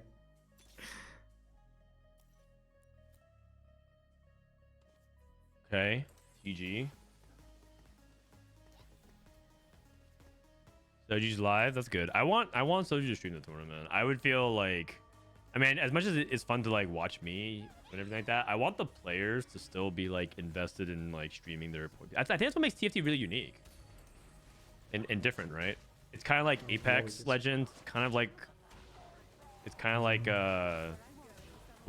I guess Fortnite. But like it's interesting to watch a bunch of POVs at the same time. If it was like TFT, just like every other game where there's like a centralized broadcast and that's what you're supposed to watch, I think it'd be a lot less interesting. Let's see, I guess. I mean, second's good. I just feel like Six Automata caps really low, unless you like hit the 5 cost, and he has all 1 stars. And he still didn't hit Mel, right? And you usually go for like 6 Automata Mel still not bad. they didn't nerf that interaction. They just nerfed Oh, ich weiß, was wir the machen müssen. resistances, and because they actually buffed the damage, it's actually like even better on Mel than it was previously. They buffed Mel, they buffed Automata damage. Such is life, though. Second's good. So right now, he's at 17 points, and a second puts him at 23. So he just needs to make sure. 7 Twitch plus ulten. 7 is 24.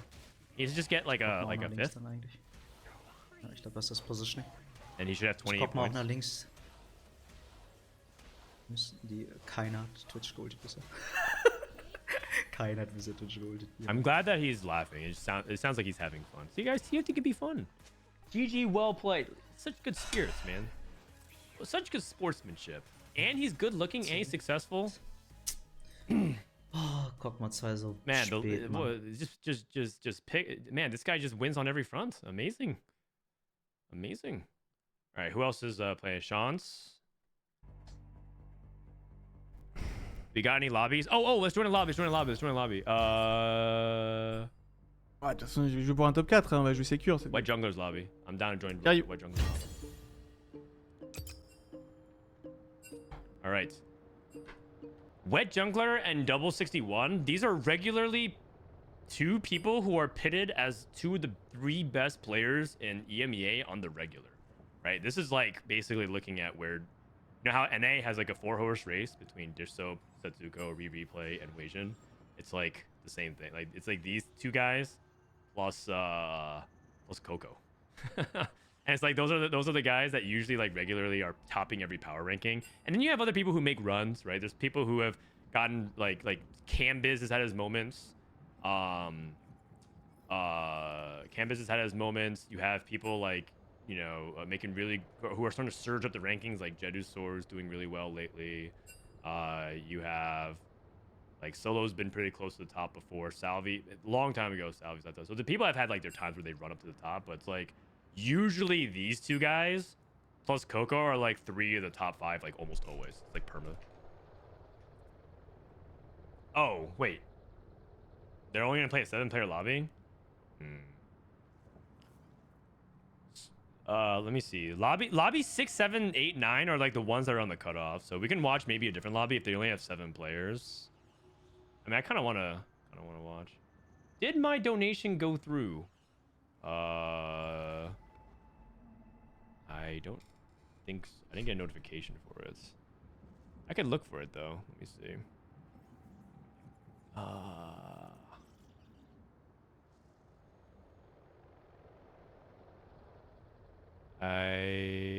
Oh, wait. Dashboard.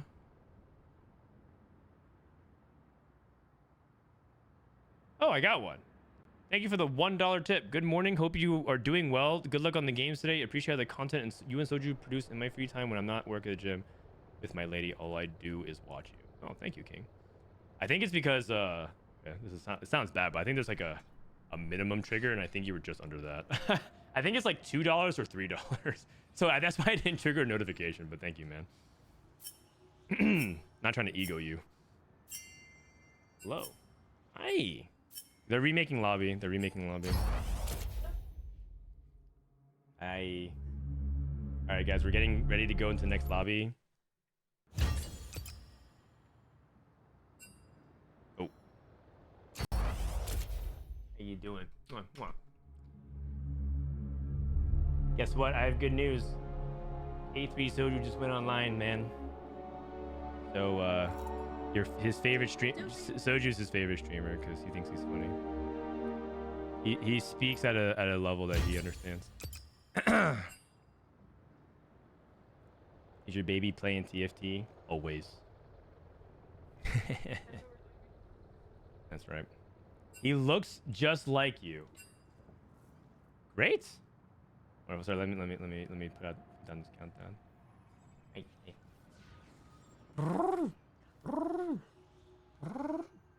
He likes this a lot. He just wants to stare at the lights. Lights are too bright. All right. I'll catch you guys in a little bit. All right. Bye. Oops, I switched to the wrong thing. Okay, sorry. I got all of my stuff mixed up. I just transitioned like 5 times in a row. Way too dank. Your baby is actually really cute. Yeah. Did you guys hear the story? Milk fell in love with my son Levi and offered to buy him from me. He's like, how much for your baby? I'm like, what do you mean? He offered to purchase my son.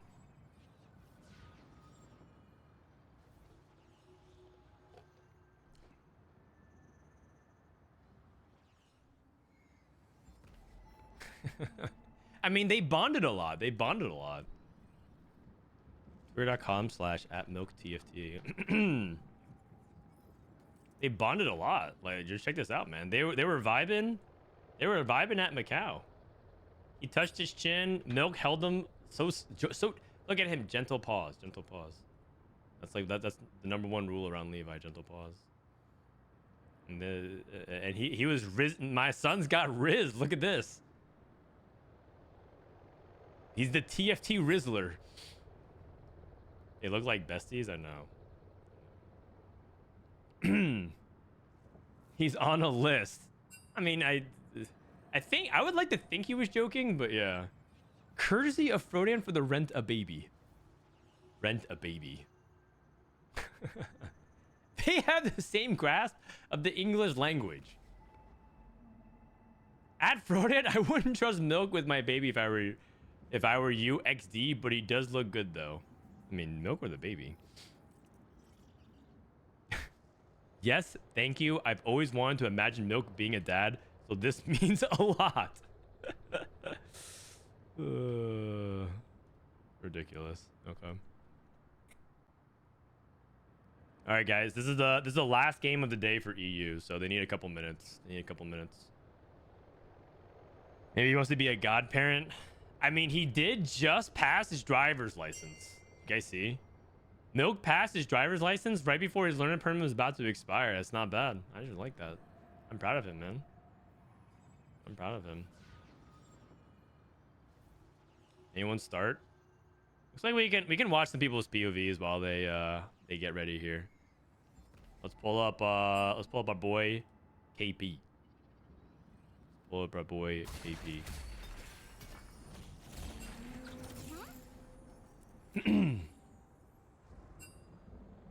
Does Milk still play TFT competitively? He does. Not this set. This set he basically quit, but next set he's coming back. Milk basically needs to take 1 set off a year for his mental. Camille Deffin. Ooh. He opens the Living Forge. Camille Deffin, and he has BT. Silvermere Dawn, BT. Didn't he skip set 11? No, he tries at 11. He skips at 10. He tries at 11 and then tries at 12 and he skips at 13. He skips at 10. He basically takes 1 set off a year. And then he goes really hard for the other 2 sets. And I think that's actually really smart. Like for the longevity of playing TFT. He skips all the good sets. What? Set 12 was... Okay, balance aside, set 12 was pretty good. Come on, you guys. You have to admit. Balance aside, set 12 was pretty good.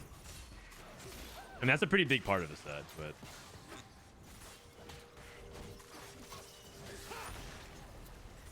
but... Uh-oh. They have to remake. They have to remake, you guys. Should I join another lobby? They might kick me.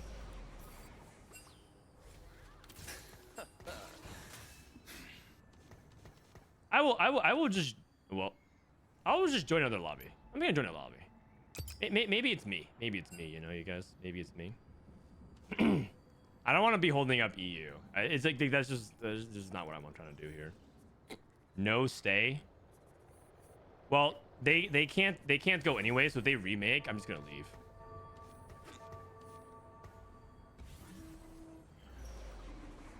And action.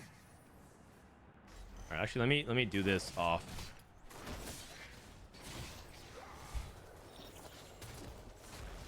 Off screen so that you guys aren't just like seeing this like interrupt the entire time.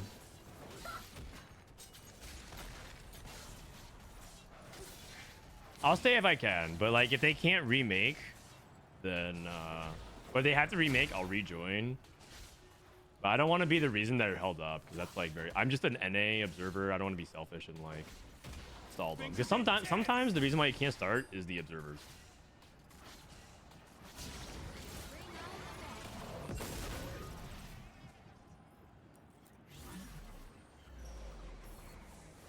Are you getting Gmail sound notifications? No, it's the tournament realm.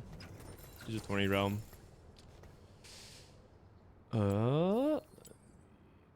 Squeeze this resolution down a bit.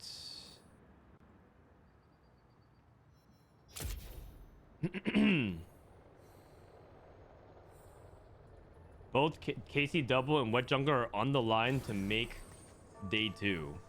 I mean, that's really exciting storyline. I want to be able to follow that.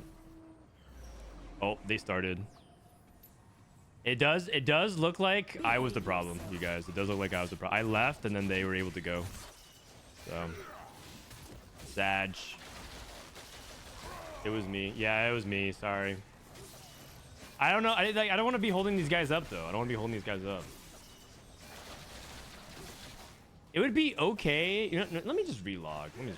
Let me relog and see if like another restart will cleanse it. But sometimes a full restart allows you to join.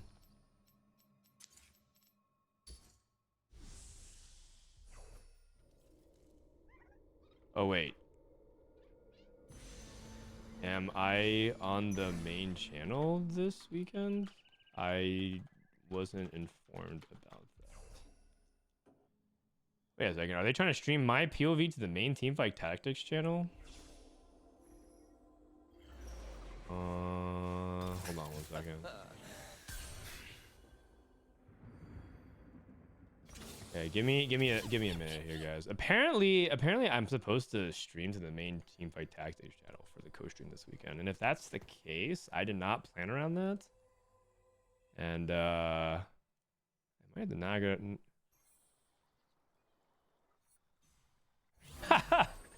I did not plan around that, and that's gonna be kind of awkward.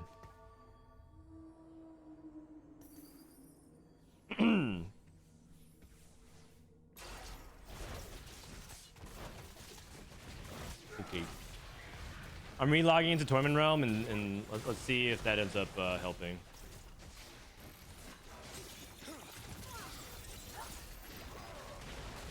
That sounds kind of scuffed and sounds like it'll cost Riot some money.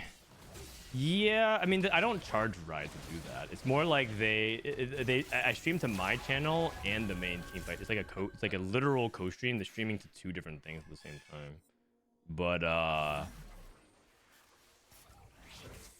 something got lost in communication, but you're on the main channel for both cups.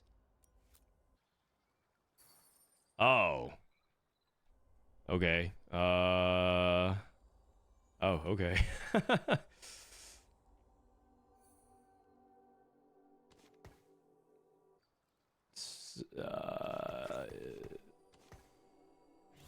Wait, but then I think I have to end my stream. Oh, that's so weird. I did not plan around this. Last time we did like a plug into stream so I didn't have to restart.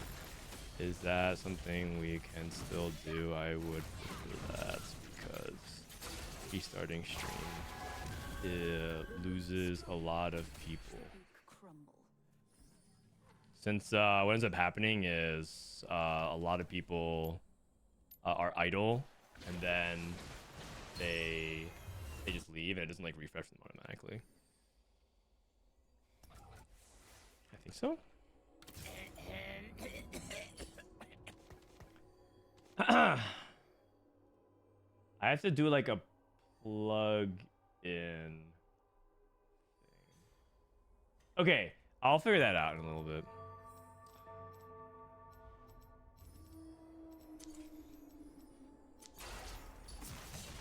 What do you mean with the producer stuff? What are you talking about?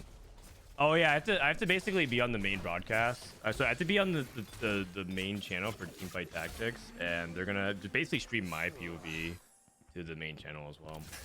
All right, so KevinParker is playing this. Is there someone have Wet Jungler? Is Wet Jungler streaming? He's not. Fatih. Let's see. Let's watch this lobby if we can. J'ai doc que moi, je crois. This lobby is following Double61. And this is a lobby that I think Double and Wet Jungler are on the cutoff of. So we'll follow this along for now. All right.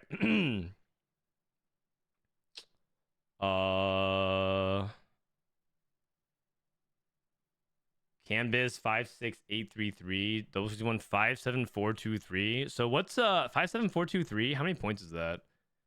42357. 4.5, 4.53. I think he basically needs like a fifth, I think. A fourth or a fifth. For Double61. And then Canbiz. I don't think Canbiz is in this lobby. He's not. But Canbiz basically needs like a first or so. Like a first or a second. I feel like TFT esports is hard to watch. It can be for some people. I feel like it's definitely like tricky to watch, but I do my best to follow along. But even then, I can't catch everything. Oh, that Zyra got sniped. And he's not making 10. He has to sell the 10. Is Double going to hold the Ziggs? Okay, so he sells for it.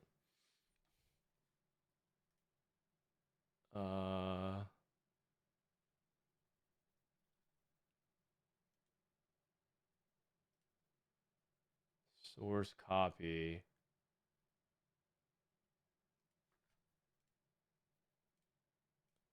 Okay, it doesn't look like I have it. Okay.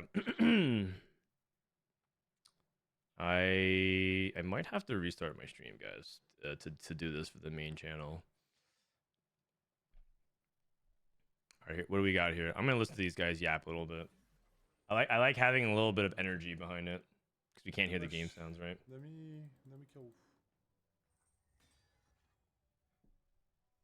I like hearing TFT game sounds. It's very soothing. BRB.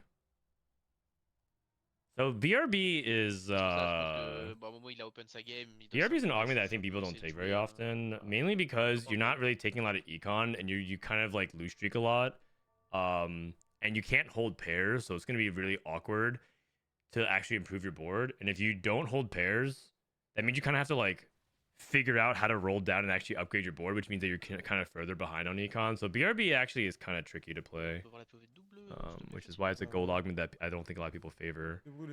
Intervening Locket Urgot, insane artifact combo on Urgot if you can get it going.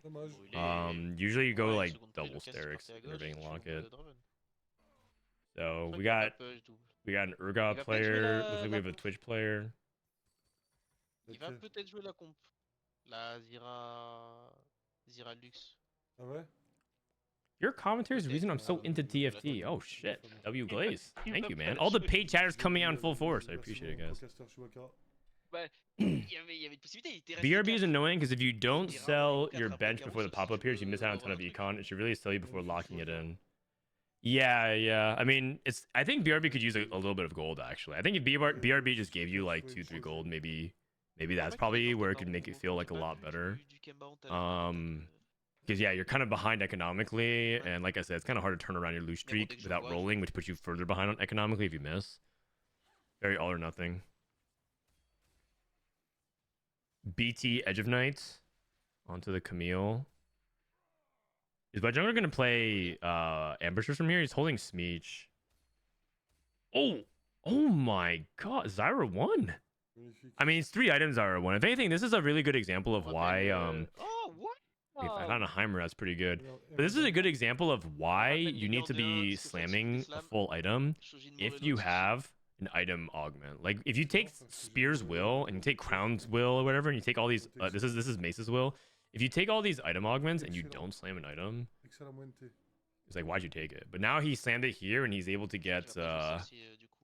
like a Pas pretty trop respectable m'avancer, stage mais 2, even with pas just mal Zyro sorcier. 1. Nicely Je done. pense aussi que là, J'aime bien la game sorcière. n'est-ce He pas? hits a Swain, but he's gonna play on this Heimer, right?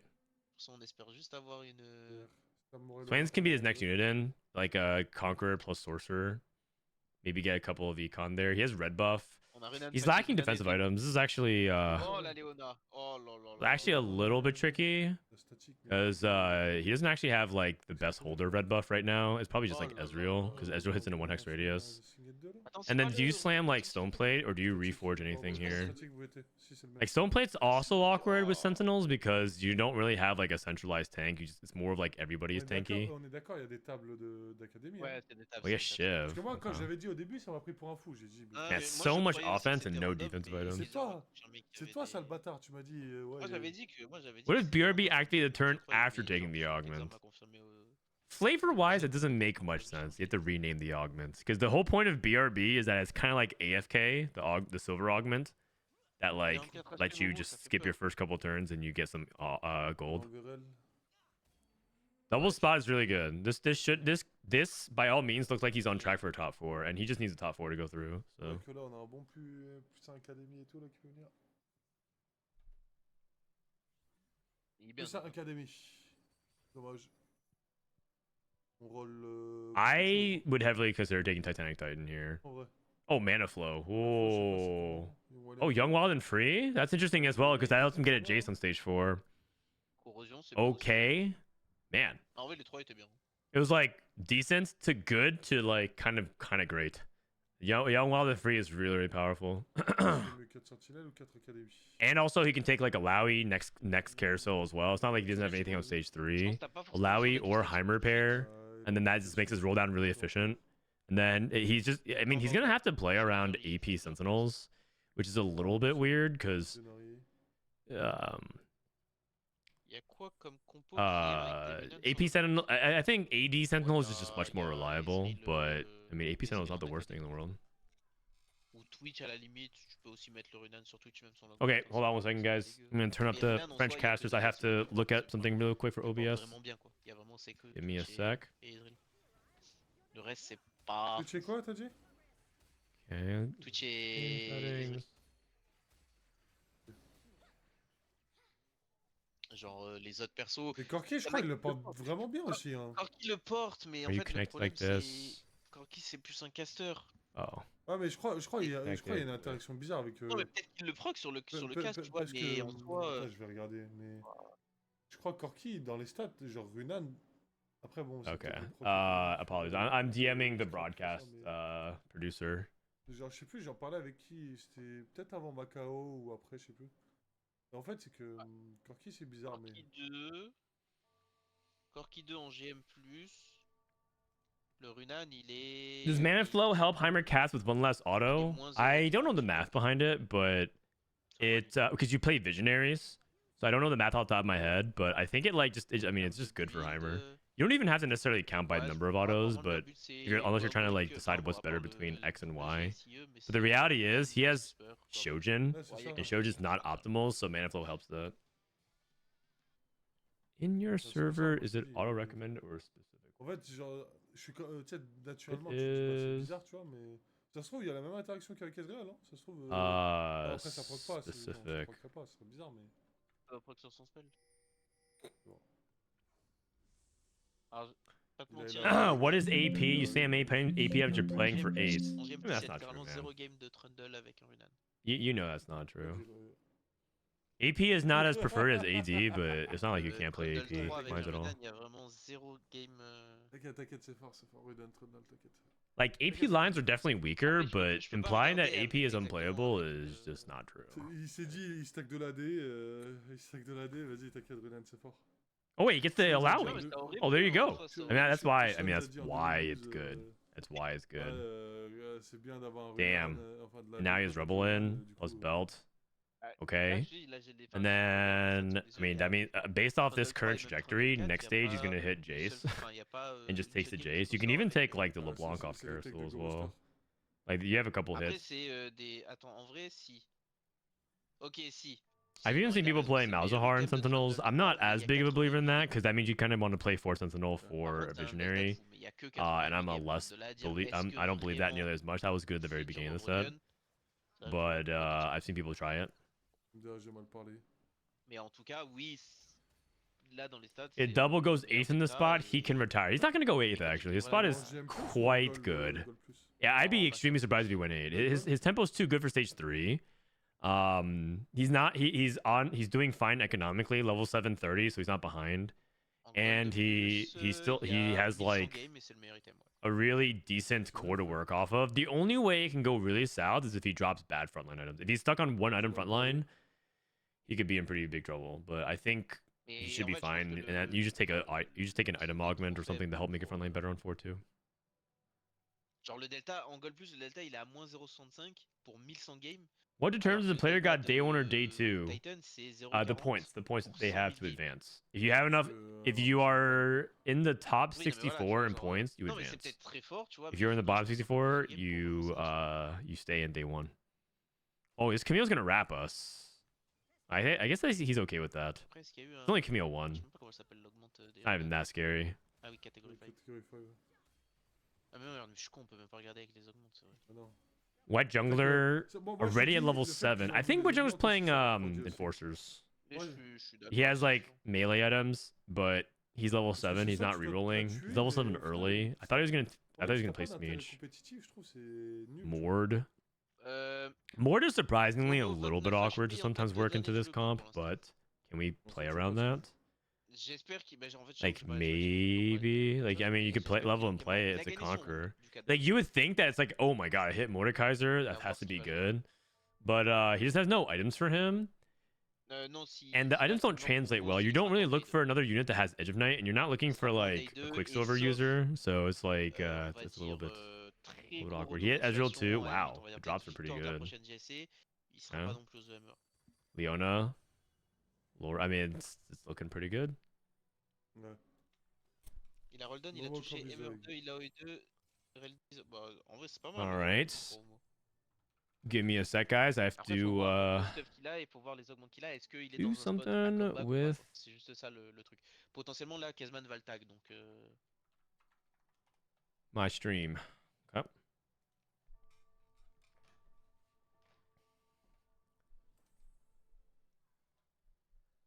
His spot is insane. Yeah, his spot is good. Now he has Ezreal too. He got a frontline item. I see he has Warmogs.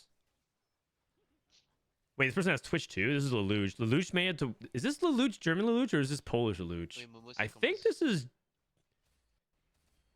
I think this is Deutschland Lelouuch. Bon, il a 0 gold. Good loss. Isn't Lelouuch French? There's a Polish Lelouuch and there's a German Lelouuch. Actually, there might be a French Lelouuch too. Who knows, man? Pourquoi on a des Pandora items tous les Pandora items? You could take bronze for life here. Oh, pair force. Ouais. Actually, that works too. I guess I just don't take this augment very often, and I was told this augment's pretty good. Rumble, one roll rumble. I mean, the hard part about that is that usually the sentinel you cut is is Rel, but you're playing around Heimer. You don't really want to do that. So it's like it's awkward.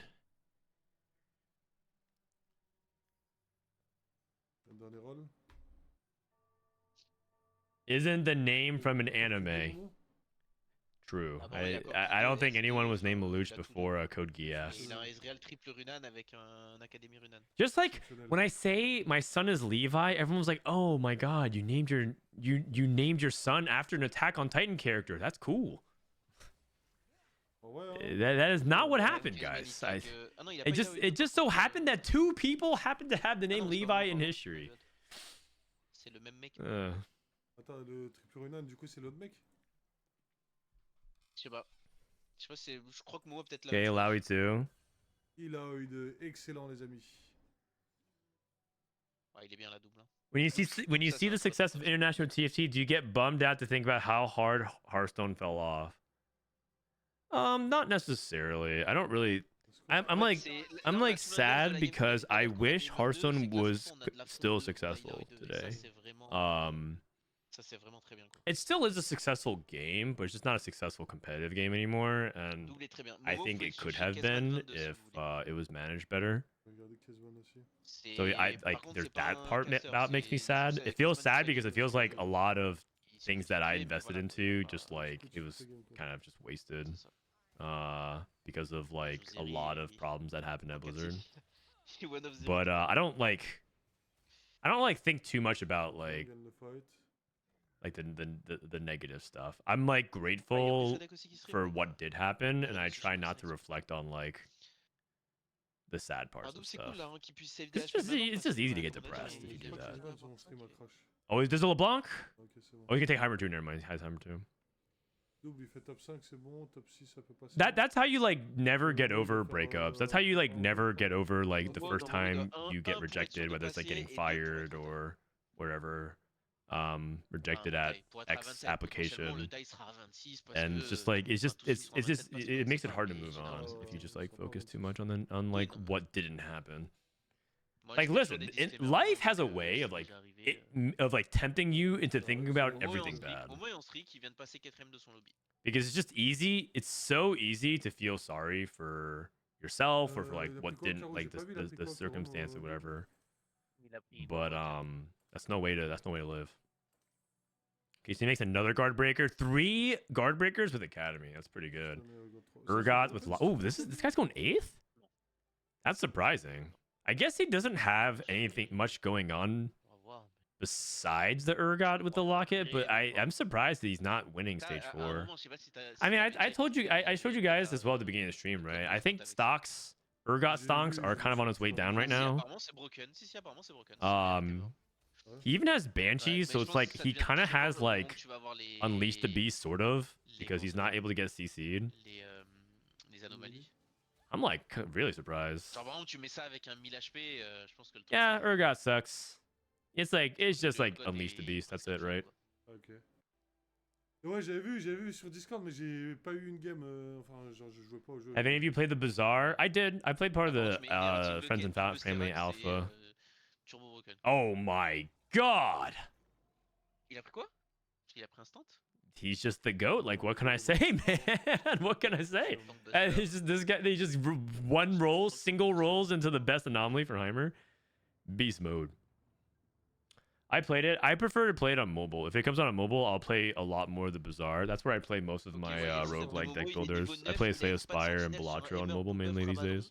Il est hyper big en vrai. Because my game, my like Vraiment, c'était that kind of hyper gaming big. Il a time plus is de reserved mots for des me and my copains. wife when we hang out. My wife plays Hyper Roll Je pense que c'est pour ça, du coup, il s'est dit. vraiment, je in peux bed, et and I je vais play chercher mon- like deck je vais builder chercher mon stuff. truc, quoi. Par contre, il avait un setup vraiment big Momo pour le coup. Oh, she's playing ranked now. She feels the need to correct me. She's like, actually, I've been playing ranked. She just hit Ah ouais, silver. après, il y a le I'm very Staigzor proud qui of fait her. peur, ça, c'est sûr. She just hit gold. Mais I'm very proud of her. tu connais, on sait She jamais. plays only Rebels. She plays Rebels every game. And she tells me before she queues up, she's like, I don't care how bad Rebels are, I'm playing Rebels. I'm like, La okay. game de Homo, c'est chez Kezman 22. I'm like, you and half of China. Ou chez OP Sanek. Sachant que Kezman là devrait sortir. Yeah, but you can play Rebels all the way to Masters. Au moment où il a trouvé Zeri3. Yeah, Il se exactly. prend une Camille Cutlass. Oh, miskin. Oh, miskin. What do you want as first video for your Oh kids? là là, oh, le regard qu'il a. First video? I don't know. Every parent alive Ouais, il a FF. Regardez OP Sanek. makes it sound like if I'm not getting my kid hooked on Bluey, then I've failed as a parent. Camille Cutlass. Like every I don't know what's going on, man, but maybe there's some kind of affiliate program, but like the amount of people I'm like, you have to watch Bluey, man. And I'm like, okay. Ah non, qui- I will get there when the time comes. Ouais, regarde, Like regarde, no, but Bluey is awesome. It's like they want me to. It's like they want me to join their apparemment, il y a subreddit deux or bots something. Dans le lobby de Momo, donc les deux sont Bramble. best. Bramble's oh Val. Ça nous fait- That was ça fait also nos okay affaires, too. I just take Ah, Bramble because there's so Double, much il a- AD in the Double, il a- meta, il a but I guess there's a lot of AP. Val is yeah, there's a lot of AP in the lobby. Zoé, mais lui, sorcereur. Frodan better watch out. He might not even be top 2 TFT player in his household. Ah, tu peux peut faire peur pour Momo, c'est la Camille Cutlass, quoi. Yeah, that's true. I would love it. I would love it if my son was better than me at TFT. But he's not gonna. And I'm not gonna take it easy on my son either. Like I'm not gonna like let him win. He needs to he needs to learn that he especially because you never know. Maybe he ends up being the only child because you could try to have another kid, but you never know if it actually can happen. So you always just knock on wood and cross your fingers. But so if he ever ends up in that situation, he can't just like, you know, get all the presents during Hanukkah and Christmas and like be the center of attention. He has to understand that humility is important. Attends, il a mis un truc qui défile avec le score des joueurs de la Woto, c'est Yaroy. MDR exceptionnel, frère. It's just a good show. It's fun for parents to watch as well as kids. Yeah, but like I think some adults like Bluey a little too much. Not saying anybody to you guys, but there's just some adults that, like I actually think they don't. Some of these people who recommend it don't even have kids. I think they're just watching Bluey because they're like, yeah, this is cinema. C'est pour ça que t'es là. And to which I'm like, okay. C'est bizarre. I mean, I can't. I'm not judging. Category 5, Zeri 3. Mais pas concernant TFT, genre en mode. Enfin, ça concerne TFT, mais pas la méta. Ma tag là, je pense que aux EMEA. There's this pretty famous clip where Northern Lion actually calls Bluey bad for representation. He says that the dad is too good of a dad. He says it sets unrealistic expectations for father because he's just taking a bunch of abuse from his kids and still choosing to be a good dad. Je sens qu'on va être la risée du monde. Tu vois ce que je veux dire? And I said, well, I mean, it's a good thing that you don't subject yourself daily to criticism and abuse from random internet strangers. That would be awful. But I suppose that he shields himself with his witticisms and erudite knowledge. Merci de te rappeler de ton ancien métier de casseur Zico. Actually, you know what? I'm not that cool with Northern Lion. He flames TFT on the regular. Even if he's joking, he can't. I mean, I guess no one bats 1,000. That's totally okay. Even the best, even Ichiro Suzuki sometimes didn't get on base. I mean, and we all see Aaron Judge in the playoffs, so no one scores on 100% of the shots that they take. Psycho analyzing a cartoon is wild. I mean, you're on Twitch, man. People psycho. This is like the breeding ground for armchair psychologists. Twitch chat. He said typing in the fertile test tube of how armchair psychologists are bred on the internet. Isn't this exactly how people get sucked into parasocial relationships on the internet? Twitch.tv. I mean, Double61 probably can win the game. He's so far ahead. He hits Rumble 2. He can get to 9. He can get to 10. Play Jace 2 plus 6 costs, and it's just over. He's so far ahead. So far ahead. He doesn't have to roll anymore. He's guaranteed through the next day, so. Wait, Wedge Jungler went 8th. I just realized that means that Wedge Jungler is out of the tournament. Et la double, il a 2 no encounter d'affilée. That's a dumb take. Oh, I mean, I think it's a bit. I don't think he actually means it. He's just joking. Yeah, you have to understand that most Twitch streamers are usually not serious about their takes. Actually, okay, there's 2 types of Twitch streamers. Ones who are like dead serious about everything, which is embarrassing, and then some who are just not serious about anything. It's like there's 2 extremes, and it's rare for people to be like half serious, half for real.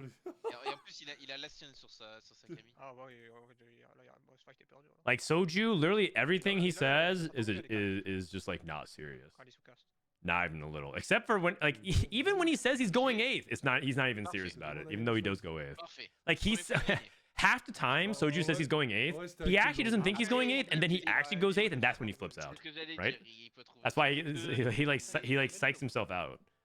He doesn't actually think he's going 8th half the time, except he does go 8th, and then he's just like loses his shit.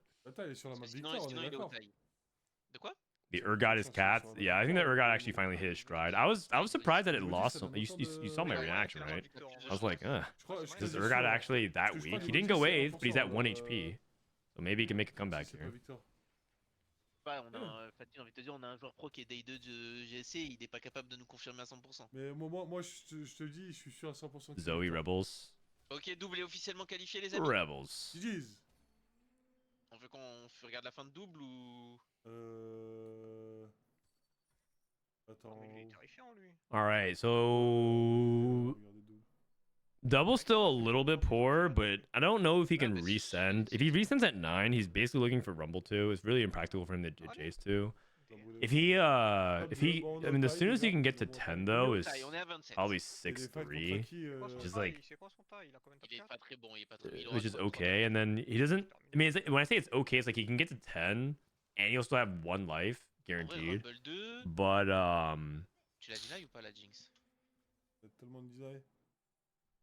Ah ouais, Rumble 2, Days 2, probably just resends here. En général, quand tu joues en bouffure, Jinx, ça le fait rien. He probably just resends here. The more I'm thinking about it, it's like because he gets a 10, he wouldn't even have anything to play. He just resends. See if he can hit Rumble 2. Call it a day. Jace pair. Okay, now we have 2 hits. We roll. C'est vrai que ce mec est niveau bientôt 10. Il farm les items avec la deuxième augmente. Enfin, il farm les trucs. I feel like I would consider moving items to Rumble and moving this TG off him. Like, would you? Yeah, I guess you could like 2 item swap and like TG somebody else. Non, commence pas. Oh, non mais oh. 8 Sork. Oh my God, this is 8 Sork LeBlanc 2.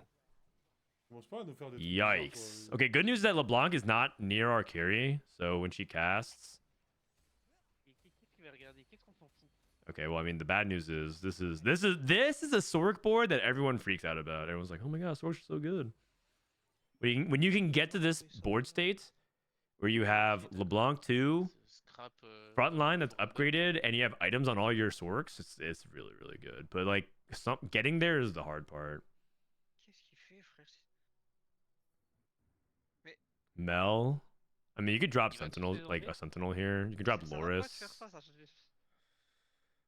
for it. I don't know if he's in a position to play for bonus points. He might just like not, because 6 Sentinel is like a pretty core thing the way he's playing at the moment. It's not worth dropping in Academy either. I guess you could. Oh, he puts Rel in the back here. This is the Urgot player. Oh, the Urgot player hit Victor. Oh. And an Experiment Emblem. Oh my God. Wait, he actually spiked like crazy. Experiment +1 and Victor. Yeah, no wonder he's winning out. That's actually wild. He was 1 HP away from going 7th. He was 1 HP away from going 7th, and now he's like probably gonna win out. That's crazy. What are bonus points? So if you're the top performing player, don't you get bonus points for going to next day or no? Actually, you might be. Let me fact check myself actually real quick. Oh, there's no bonus point. Sorry, I confuse this with the points of the co-streamers. I think I confuse this with the points of the co-streamers. My bad. When there's like a +3, -3, I remember that improperly. In the past, if you performed the best on the first day, you actually you started off with a couple more points. My bad. Oops.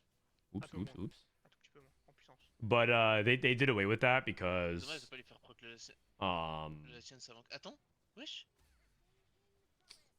yeah, they just don't do it anymore. Bah t'as pas vu? Elle s'est TP back, mais elle est revenue parce qu'elle s'était fait Jace, je crois, au même moment. Ou alors elle est morte dans le truc. Oh, Urgot died. Elle est revenue dans le pack de Momo. Urgot died. Rumble 2. That's a really big spike. Okay. This Young Wild and Free has been gas every single time.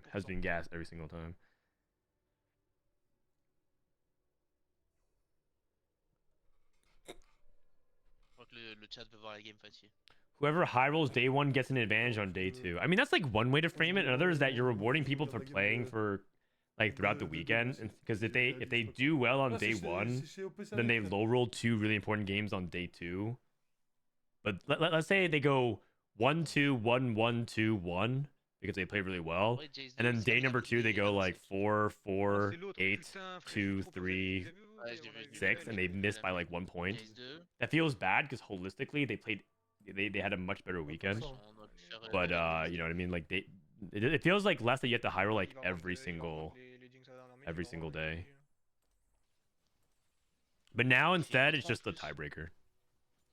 Dude, who's this guy? Is this Enfin, il a perdu Victor plutôt. Ils vendent pas les Jinx là. is this a French tier? Is this Gobo tier?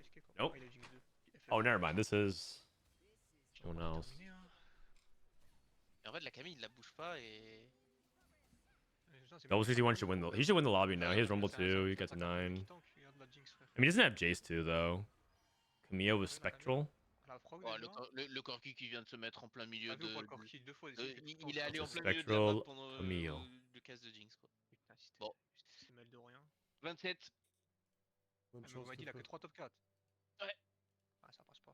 C'est pas- Ouais, ouais. Après, il y a des fois. Non, oui, il Des y a fois, un monde où 27, personne c'est cut a. et He voilà, won't des kill fois, ça Urgot. passe. Well, ça, it kind of c'est ce que je disais depends. tout à l'heure. I think Ah, you guys might be really Ouais, underestimating mais the amount of vas-y, burst passe pas. Rumble Attends, has, le and profil Urgot's gonna c'est always stay tout front rouge. lined. c'est lui. Also, his items are not bad for Rumble. Ouais, Ouais. mais je pense So, que oh no, this is not Rumble. The Rumble's player, Il y or a the rien à- Urgot il y a player's pas- il y dead. a pas This is a grand-chose. sorcerer's player. Ouais. Well, the sorcerer Non, player's je veux front dire, line mais blows c'est up pas comme genre, instantly. c'est pas le voyage à Macao quoi. Ah, mais C'est je sais bien, mais du tu- coup, il y a quoi à gagner? au Almost not caster, casting fast, sur though. He's place getting stunned. à des humeurs. Okay, we casted. Et en gros, il t'envoie à Madrid Ah, okay. pour caster. Oh, right. The sorcerer nerfs the amount of damage. It's close. It's close. It's close. Oh. Dommage. No, that was Bon, very, du coup, very pas trop close. demain, Momo, bah va falloir qu'on.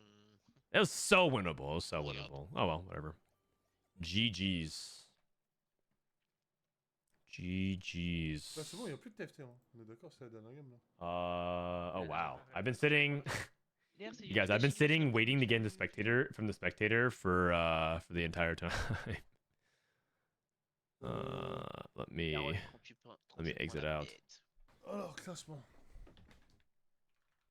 Genre là, Nurvi, All right, 1 hour until NA starts. Nurvi, il a 27 points comme nous et il a que 3 top. Que 3 top. I'm not sure what causes this bug, but it's really frustrating to deal with. Il y a qui d'autre à 27? Lui, Xuzo, bah il a. All right, guys. So, this is the Tacticians Cup day number 2 leaderboard. Actually, they have to finish inputting everything else, but that's it for EU. How do we feel about watching EU? Are you gonna cover APAC? Maybe if there's time. Maybe today we watch EU. To maybe tomorrow we watch some APAC. Is there an easy stream to follow for APAC? There's like the VN TFT folks, right? Did they stream it? Let me see. TFT. These guys stream.